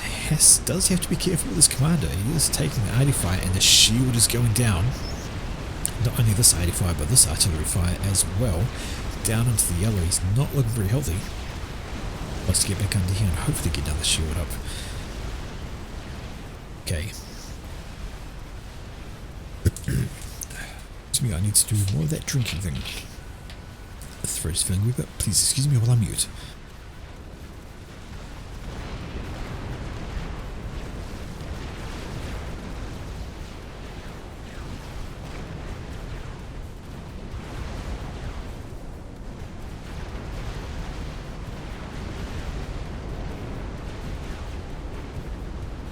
Alright, apologies on that, and thank you for holding. So we see here this RD bank has done really well. It's actually shoot away a bunch of this Navy as well, so Maximus did push in, but that didn't help too much. More RT flying over. We have a bunch of shield gens are in place trying to heal that, and that's a Ravager. What kind of range does that have? Is that actually going to threaten? Yes, it will. Going to threaten that entire RT bank if it survives. Single freaking mobile missile launcher trying to do things. I don't know where the artillery is focused on, but firing back here is no good, and that Ravager goes up. At the same time, the Navy pushes in. Not that's going to get too much done, but oh my, that's a battle cruiser. That's going to be a game changer. And if that focuses over here, yeah, that shield's going to drop any second now. And then this is just going to clean house. We have this Navy here from Fanny Thrasher helping keep things under control. But as soon as those artillery go down, that is going to be game. Mid control in the hands of Team 1. That's the last arty, and the PD is going to say goodbye. Alright, what do we have planned from Honey Badger? Do we have any tech? Well, there's a T3 shift on land, so he doesn't actually have T3 yet. He's been rolling with T2, trying to keep that under control. On the right hand side, that's a lot of torp bombers coming out from JT. G'day Yuki, how are we doing? Yeah, the game's going well. Well, I think it's going well for still kind of in flux at the moment. It could go either way. Here comes the air wing in from Armour to clean up with these torp bombers, which are having fun with Navy. Still a lot of T1 units, though mixed with a healthy amount of T2 and T3, so JT's actually made a shift to T3 as well, has in the process of shifting to T3. It's got an extra T2 factory, so this is a cause for concern for Master Yoshi. He's actually going to deal with T3 Navy and more spam coming up on the top ponds. Master Manual is still trying to fight against these two units and this T3 second battlecruiser out, so that's a problem. We should see a T3 shift, and is that battlecruiser's of zone? Yes, it is. Yep, nice and slow. Battlecruiser. So he's 2v1 in the top Navy, whilst Honey Badger has not been able to crack that mid. Let's just come to the front. Alright. We haven't seen much from the air players, we just have a swarm of ASF here and here. Let's count the numbers, see how they're doing against each other. 104 for Twigman, and more coming up all the time. Armour, we have 129, so he's actually ahead in the air game for the moment. It would be an epic air fight if they had to go at each other. Have anything else or just ACF? Nope, just ACF. However, that is an SMD, so Armour is worried about a nuke. Does he have one for down here? Yes, he does. Is slowly building up. And speaking of nukes, he is starting one, and he's got these around to help. Destruction. Navy has pushed Master Maidel firmly back though, and now they're actually bombarding some of the land too. Honey Badger says, I can't help, I'm going to have to do mass torpedoes. Well, yes and no, you still got to worry about your opponent. Still up the front. Yes, he is. So Maximus is still up the front. He could be snubbed really easy. Considering it's 25 minutes in, I wouldn't like to leave my comm there. I would be evacuating further back. That's battleship. So, in actuality, Maximus has really rolled into the Navy game and is pushing back on there. Alright, checking out here though, that is also a battleship. First one out for Joshi, and SMD of his own right on the edge, wanting to protect his Navy. Mesa open for that, but this is a big push coming in. That Galaxy class battleship could do the difference. And come the torpedo bombers, we have, we're going to see the air fight, because Twigman is in the area, and so is Armour, and these torpedo bombers need to be dealt with. Here we go, here's the air fight. It's going to be, uh-oh, that's not a good turn from Twigman, and he has been caught, I think. Now the air starts, and it's all ahoy. Twigman splits his air, goes in for that, but Armour keeps us in a nice ball, and I think he's actually got that. He's got a great turn on Twigman, and that is a solid air win for Armour. Man says, I don't know why I'm so bad at air. Well, you made one wrong choice, and now you have 16 ACF left, compared to 104. Shoot the planes down, says Honey Badger. That's all you got to do, just shoot the planes down, it's fine. And now in response we have all these torpedo bombers coming out from, wait, Master Mandel. He's actually popped up air production as well, and he's coming over to help. Yeah, let's have a check and see if they have scouted this nuke. Well, no, they haven't. They know there's units there, but they have not scouted the nuke, so they had good hold on Navy, but they lost here. Now all the torp bombers are coming in. He's going to have to go cruiser heavy to help out with that, but his forces are decimated, and the push is coming back from Joshi. He's doing well for himself. In the top pond though, that solid, and also pretty solid decimating of Honey Badgers. 6, he has got a T2 factory, but I think he just needs to focus on eco right now. He's assisting his T3 factory heavily to roll out Harbingers. But what is Maximus doing? Well, I think his focus is also on Navy. And yes, his commander's wandering back. That's an SMD planned up, but how far along is that launcher? Well, shit, it's done. That nuke launcher is done. Have they scouted it yet? No, they haven't. Still no scouts going over. This could be the game-breaking thing here. And we're about to see Twigman lose his air yet again. Being chased by a far superior force. That's not good.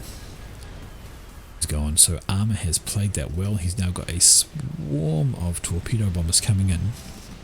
Going to absolutely clean things up over here. And this is going to force JT either into air or into cruisers to combat all of this, because that's just a full-on hold. On the other side though, we could see Maximus and Fanny Thratch pushing to take care of things. Want to start that SMD sooner rather than later. Do you have one? Yes you do. Is it loaded? Well, it's loading. Slowly. Check that nuke, what's the status of that? It has been spotted, it has been scouted. Is loading. Do you have an anti-nuke? No, you don't. So the only anti-nuke for the top team Actually, I didn't check down here. Well, there's a launcher, but no SMD. There it is. That's also a building. Alright, so these two players are protected for nukes. The front is not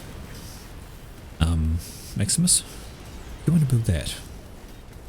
What's the queue on that? It's these guys trying to get the power up first. Well, it'd be in trouble. But we have the Navy pushing right in the corner here, and Master Mador has to be careful because Com is within range of these guys. And that is not fun. Look at the health just drop off as soon as they focus him down. That was one volley, loses almost a third of his health. And here they come. Oh dear. This could be bad. When he gets out of range though. So, no, he gets caught. The shield's going to drop. So much fire coming and he's stuck. Oh no. Oh no. Down into the red. Gets away. No. 1200 health. Another couple of shots and he'll be done for. Or even if that pops right beside him, he'll be out of his dodging for all he's worth. In comes some battleship fire. No. He does not get away. So Master Mador almost survives, but a shot from the summit, I'm guessing that summit or maybe that one, fires over and finishes him off. We have full share. So that is going to armor, and he has extra eco to play with. JT's not happy as well. He might not be because he had Navy, but then the air came over and now he's just getting swarmed by torpedoes. If we threw some SAMs up the top here, that would help out. There's one plane there, but probably a bit too late. Air comes in from Twigman just to help clean up. He's got to be cautious of this. As long as it stays over there, he's fine. Up here though, that Navy's gone, and that's a lot of, well, they're just scouts. Just a swarm of scouts to cause issues, but there are some frigates around, maybe? No. Just scouts. In the middle we have some Percy's rocking out because that's a force to be worried about. It could push through. There's not a lot of PD here, although there are a bunch of Percivals, so he should be fine. Has he finished that? Is he loading it? Yes, he is. How's the nuke? Well, that is just about done as well. We're up to 90%? Question mark? Yeah, around 90% on that nuke. Have lost it. There it is. Well, that's loaded, so he'll be fine. Is this one loaded? Yes, it is. He'll be fine. So the question is, who's not going to be fine? He could launch here and kill that, could launch there and kill that, could kill a whole bunch of Navy, could kill off Fanny Thrasher over the top here, who's only just not even finished his defense at this stage. Some problems. Right here though, pushed right up into the bay. There's Joshy with his units, and he's just going to clean up this entire area.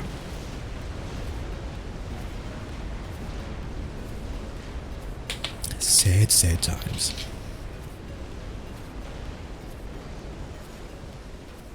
But Joshy's now fighting in both navies. He's got the eco from both sides, whilst Armour is holding on to air. He has himself a furious ball. ASCF's totaling over 200. Stalling hard on power, was he? Yes, he was. So he's doing something. He's got plenty of mass, but no power. Twigman, on the other hand, he has a grand total of 200, so he's actually caught up in ASF production. But just as many, so it'll be a fairly even air fight. If it comes over this way, then we're going to see Sam's also in the mix. Which it may do. Or is Armour just trying to do a bait? Nope, there are torpedo bombers in the wild, so can Twigman get the turn on Armour? We're going to have to keep half an eye on that. Got to be careful, it's a fairly solid ball, both of them are, but now there's some SAMs down the bottom helping to chew out the numbers. You have to be careful. Navy on the left hand side, oh, this is a rout. Push them right in. You don't want that to finish. You don't want that to finish. Gotta push these guys in. In the mid, well, that's forces versus forces. Don't worry about keeping them there. And still being cagey with the air, but there's a SAM which is just thinning out numbers. So Armour's losing planes for no reason. Though the reason is this.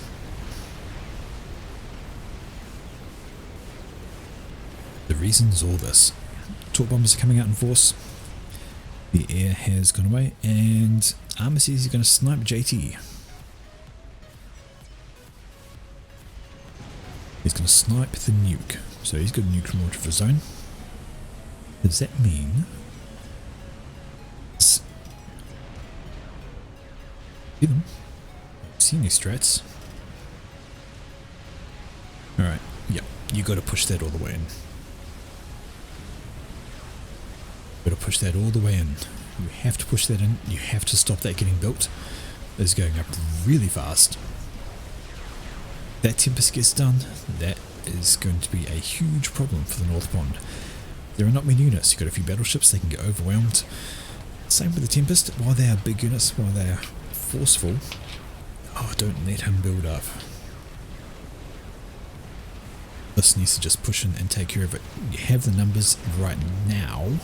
You could take this, but that's going to finish and be a big problem. In the middle, there's a whole bunch of T1 Arty and a couple of Percivals thrown in just to make a nuisance of themselves. Going to wipe this area completely.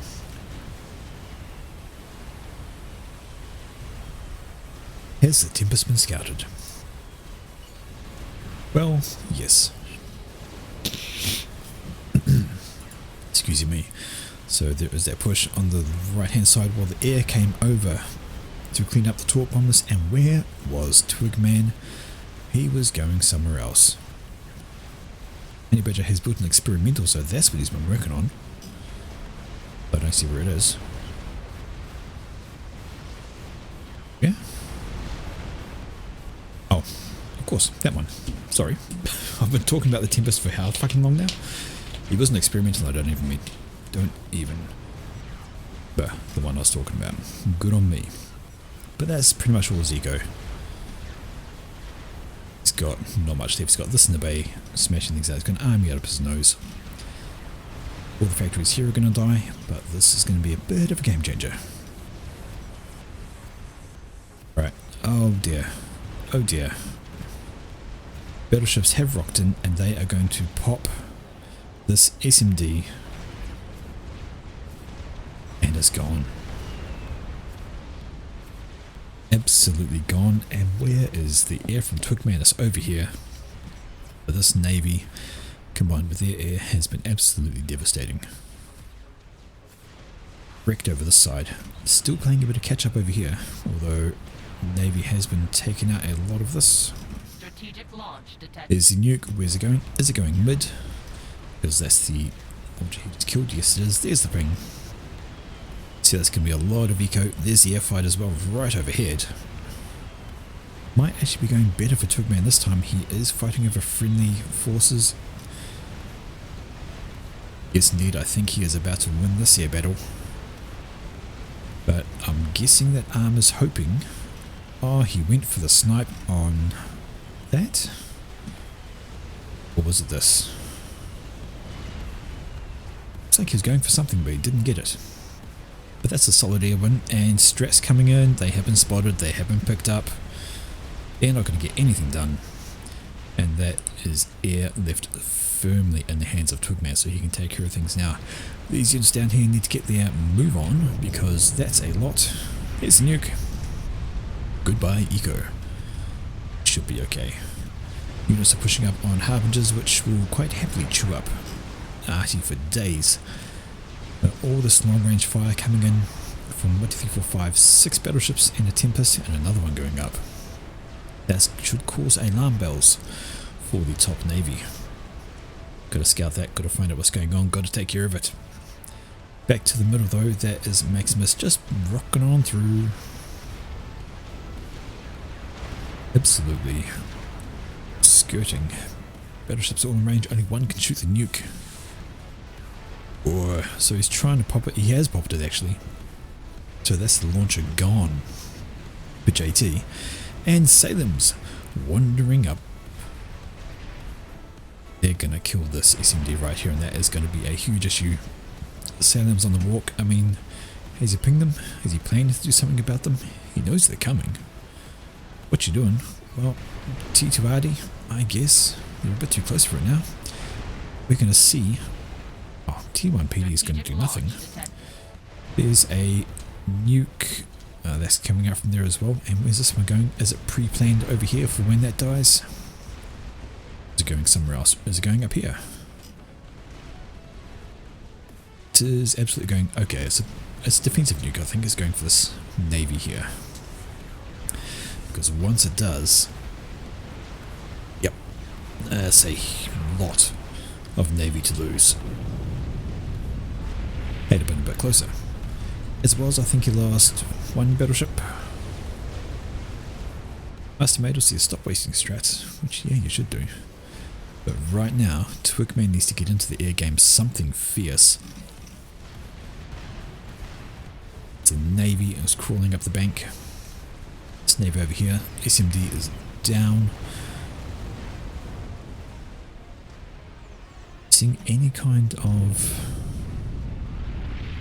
Well, we have a Mavor started. I think that's a bit ambitious. I think that might be a little bit ambitious. Hearing explosions, I'm pretty sure there's a support commander's going to pop. Yeah, we have a quantum gateway going boom. Oh, look, top now, boats are all dead. Yes, well, you are facing off against 9 battleships and, well, very shortly be 2 Tempest.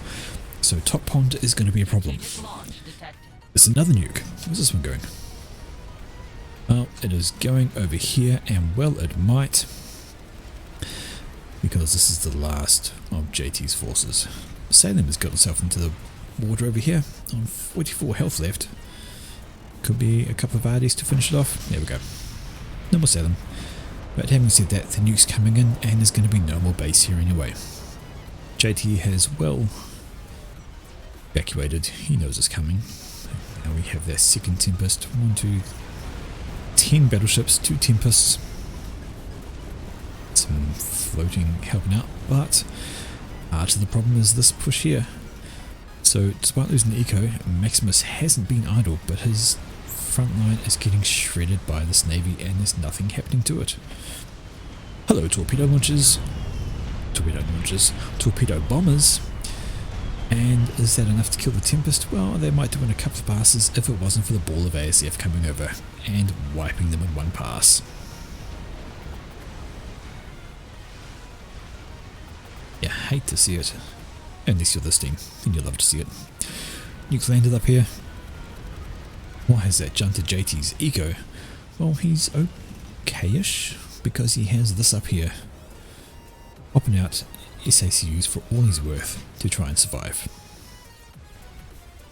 Let's check out the plane numbers. We have 150 for armor, and he is floating eco. Well, we have 250 for Tugman, so armor floating eco, he's not even donating it. Where is all his build power? What is he doing? Well, he started the Mavor of his own actually, and he's going to be soaking build power into that. That is 3,000 out of 8,000 hit points, and where was the other one over here? Well, that's only up to 2,000, not even.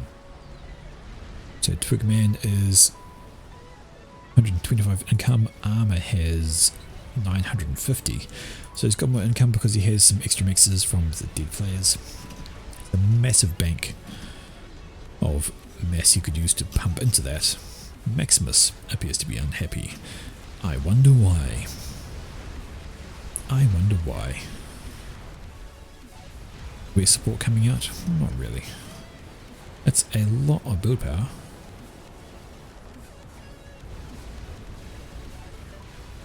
Nothing left for JT. Absolutely out. And now he's gone and claimed the island for himself. A lot of mass to reclaim here as well. That is 42k just on the screen alone. And this little wee pond bit here, 30,000. Draw some NGs, claim it all. Actually, there's the NGs. He is. It's going to go down well. The left-hand navy now is Honey Badger getting in with some factories as well. On, well, he's actually not doing bad on eco. He's got a couple of hundred worth himself, so he'll be okay. Front has been wiped by the navy, so this whole area is denied by green. So now it's a case of reclaiming what you can, trying to rebuild what you can.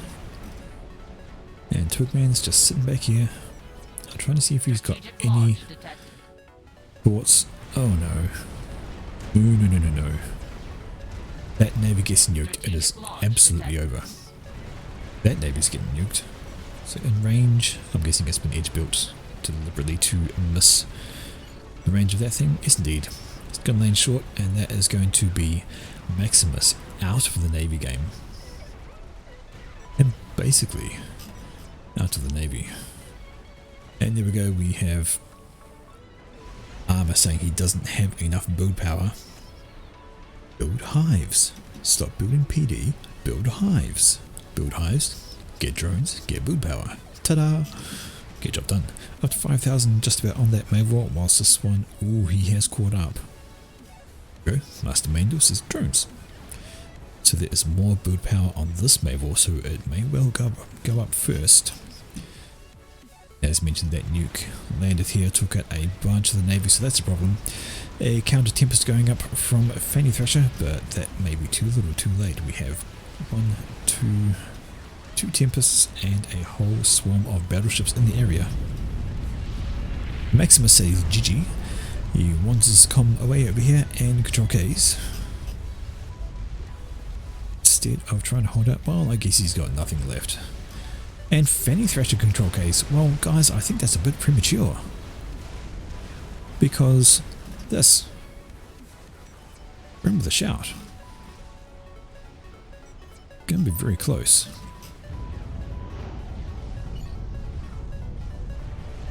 I mean, he scouted that Mavor so he knows it's there. Well, they haven't scouted that Mavor, so they don't know it's there. But a cut for control case leaves all the eco in the hands of Twigman, and that means he could finish that much quicker. We'll just have to wait and see what happens. He could give over some of this to JT, let him have a go at doing something with some eco. We'll see how this one plays out. I think those control cases may have been a little premature. And that Tempest is going to go down because, of course, no micro. And it's just going to get doshed by two other Tempests and a whole swarm of battleships. But firmly entrenched on both. Hey Rory, you're back. You left? I shouldn't be like that. Absolutely. But we are watching on this at the moment. That Mavor is virtually done. As is this one. So, oh no, that's only 7,000. So he really was hurting for the build power. The question is this going to start firing at? Go for as he selected the target. Does he know about this Mavor? Will we see the first shells coming in over this way? Oh look, the decoy SACU in the pond. That's not a commander, totally not. Now some scouting going over, it's not going to get far. As the first shells of the giant penis gun is ready to fire. Are we going?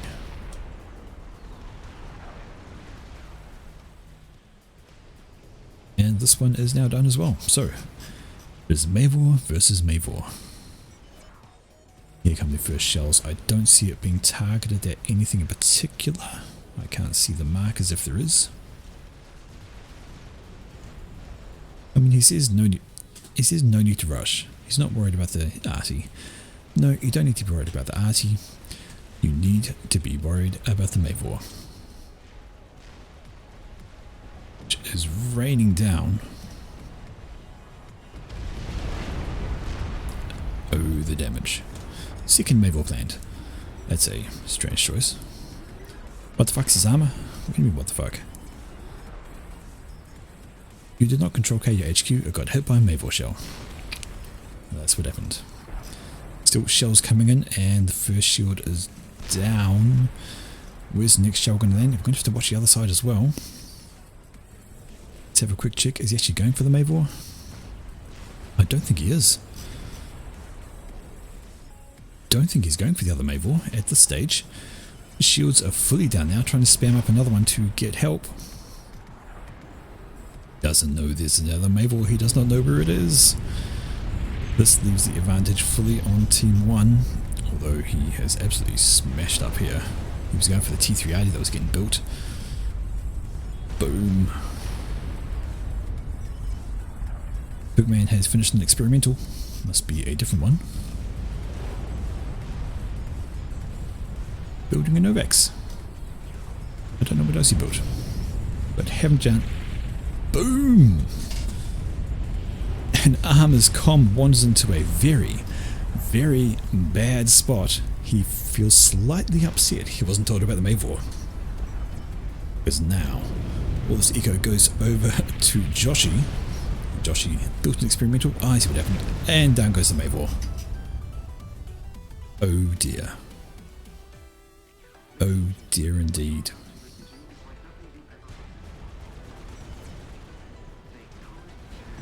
So there are some counter shells coming in. There are a few still in the air, which may do something, although the shields are well assisted to keep this alive.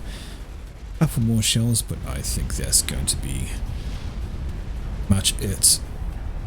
No drama, and well, we have a desync. I didn't watch this one through. That's unfortunate. Well, that's just the one desync. We can later. That one doesn't happen. Bots. Sorry, I'm banning bots in my chat. Go away. And we have a proper desync, so that's unfortunate. I think somebody left, maybe somebody left in a bad manner, but everything coming over to Joshi. However, I don't think we'd have managed a response to that Mavor. He has got air, but Mavor popping down on you, and you have a lot of other air. Yeah, how much does Tugman have? Has he lost some? He's got 266. And Armor, now Joshi, has 364, so we could. He could win here, but firmly entrenched up the back there. Mavor in position. Novex is going up. Strategic launch detected. A nuke coming over for this side. Will it actually reach? Oh, well. There's been some ground incursions, because what else would you do when you're trying to kill... Wait, did they get it? Oh, there it is. It's still there. But I'm pretty sure that's about to go up. Because... well, it's going to be close. There is an SMD there, and in comes the air-wing. So we've seen this game out. I know there was a desync, which does mean it could be a disingenuous finish, but yep, don't fight over SAMs. Just hold these guys in reserve, let the SAMs do the work. Don't chase them down. Novex is rolling over. Now the air fight. And all the ASF trying to shoot the drones. And the slowdown. Absolutely slow as. Novex.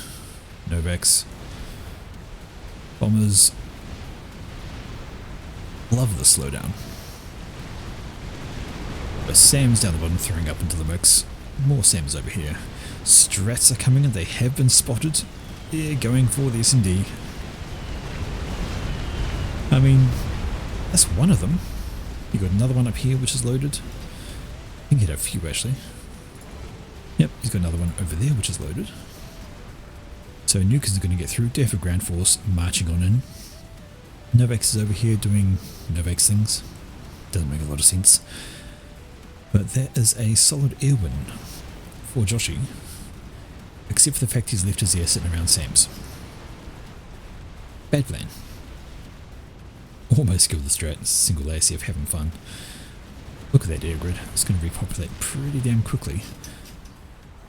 That Mavor doing work. Well, I say it's doing work, but it's not really attacking anything. It should be attacking over here.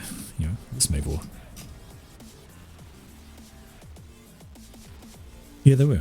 The ASFs were trying to shoot the drones. That's why all the shields are blinking. Which also assisted with the strap bombers coming in because, well, the shields were getting shot down. That's a very happy little Riptide just sitting around doing work.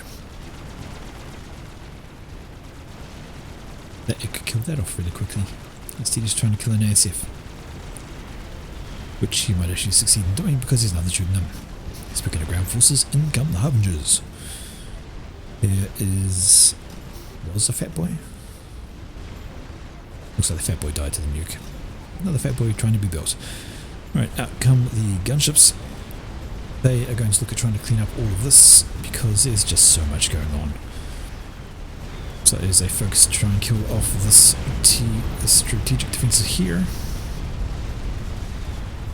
Sats on the Harbies, they're saying, because the Harbingers are the bigger threat. Because, well, they are. Still one missile defense right there. And to be honest, if they actually manage to get these forces in here to kill that, then it might as well be. Control K the Sats. Oh, there's one down here. You don't want to Control K that one. It's busy getting work done. Demolishing all this.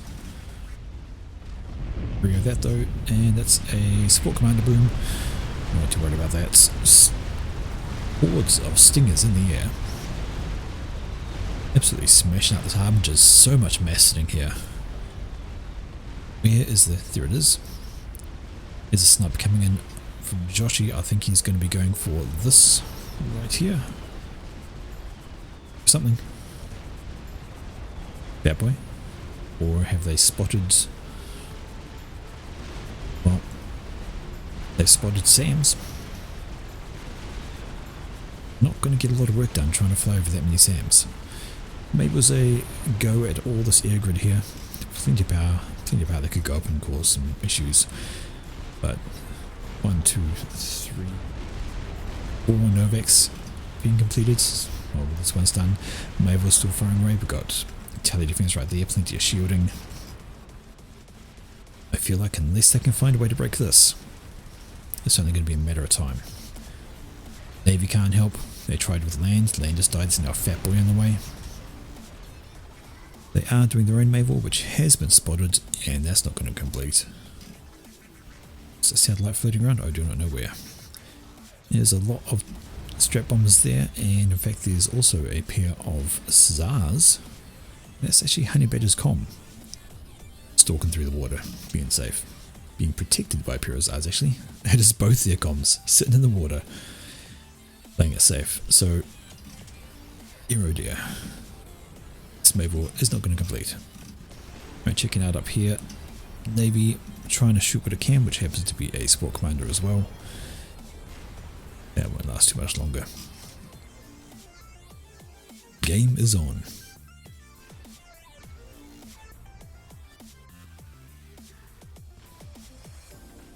Wait. I thought ASF could shoot drones. Absolutely thought. Alright, here's the scouts out from JT, and they're going to run afoul of Sams. Not a great start. Send those somewhere else. We have... why is there nuke marks? I haven't heard the nuke launcher sound. That's Sport Commander going boom over there. Or is there a nuke mark because there's a nuke being built? And plenty of SMD. 1, 2, 3 SMD. And a launcher. JT's sitting there with his comm, quite happy joy. Has got a bunch of SAMs out, but... I guess. So he doesn't want to get sniped, but it could happen. Satellite over here just trying to prevent the land incursion. I've got a bunch of stingers doing the same job. You haven't killed that Mavel yet. You've got to keep shooting it. Where's that landing? I think it's trying to take out this launcher here, but that is going to be the bigger threat. Don't let the Mavel finish. I remembered Inti's good. I just thought ASFs could too, and it kind of looked like it when they were shooting. Having an air battle here, a lot of them were trying to shoot the drones. Maybe I was mistaken in what I saw. So that's what it looked like. And here come the Mavel shells.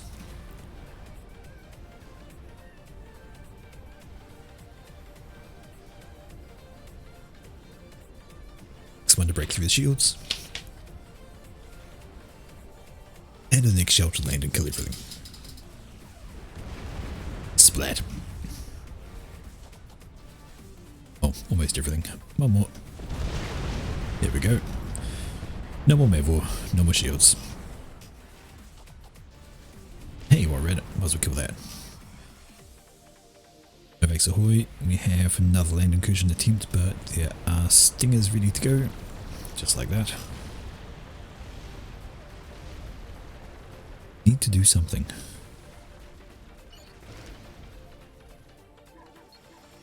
I've got 5. Excuse me, hiccups. Have 5 donuts. If they went around the top, could find Twigman and kill him off. And this poor guy stuck in here getting the SAMs are getting bombarded by the battleships, but the rounds are doing enough damage. SACU was taking damage as well. Such an eerie effect. Useless scouts, you know us here. Send them somewhere else. It's constant scouting down the side. I wonder if that's a precursor to just watching out for bombers incoming. But Harbingers ain't going to get much done against... How many stingers is that? Just 7 stingers. Except that the stingers on the ground don't do much. And they're in the way. They got some boo power, gonna take out some SAMs. Bicky Bicky. Stinger shaky.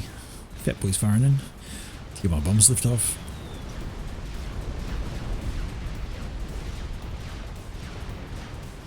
And well, they did kill off a few SAMs, a few boo power. Didn't get a lot done. Need many more for that. And speaking of many more, how many strats is that? Oh, it's 42 strat bombers, so committing to that wanting to kill stuff game. Actually going in as we speak. So it appears they have found the weak spot of this side. Twiggy has to be really careful. Not under that much shielding, and they could get in and snipe him from that area. Is he aware? Well, he should be. They just bombed something. It's off-mapped. I think off-mapping is rude. Deliberate off-mapping like that. Guess if he's just told him to kill that, it's not so bad. But now he's going to be where the strats up top. More stuff dying over there. That's not the issue. It's an absolute turtle game from Twiggy. What is this piecemeal strats? They're just coming in bit by bit? No? I don't get it. Wait, I do get it, because this is desync, and the game is not true to what's happening, so... Alright, I'll see if I can speed this up a bit. Maybe, maybe not. Okay, we can get +2 out of it. We'll just play this one out to the end, although, like I said, the desync makes me think that it's just not going to be too true, because who would send in strats one by one? Yeah, nobody would do that. That's quite the silly idea to not happen. In reality though, these donuts should have gone in ages ago. All 5 of them all in the same, just loiter in the area, come up through the top, work their way in, and destroy stuff. So sorry folks, the game has kind of petered out. Would have liked to see it ended interestingly, but it's a turtle. Turtle by twig. And try and clean things out. Shooting over there. Ready. No, he's actually shooting over there.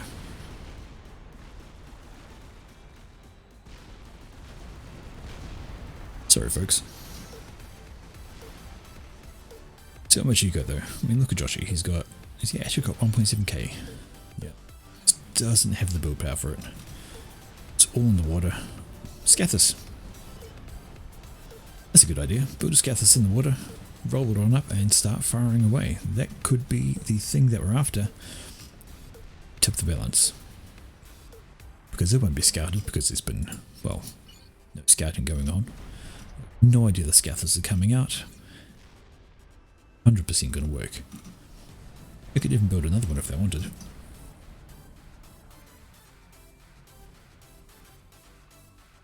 Good move. Find Scathus.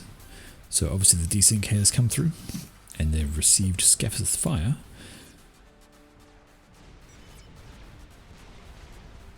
Any badgers trying to YOLO sources through a gap? Well, there's a gap up top. Get it before it gets built.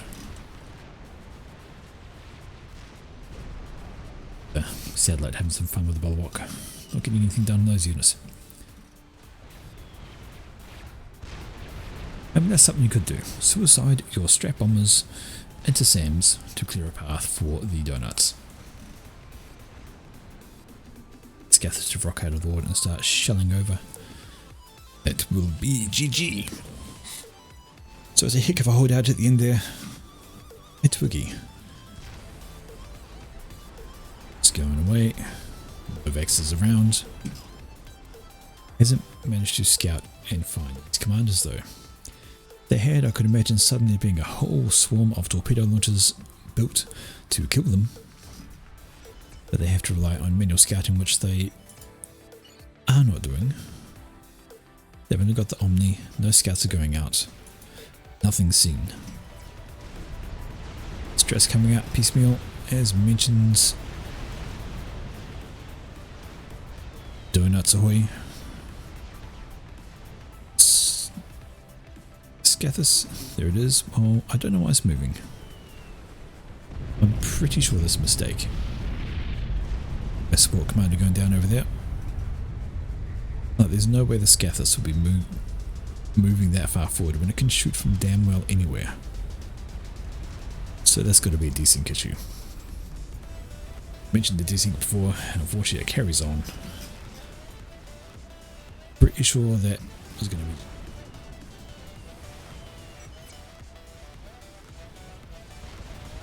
Well, game goes out with a whimper, goes out with a desync, but I'm going to say...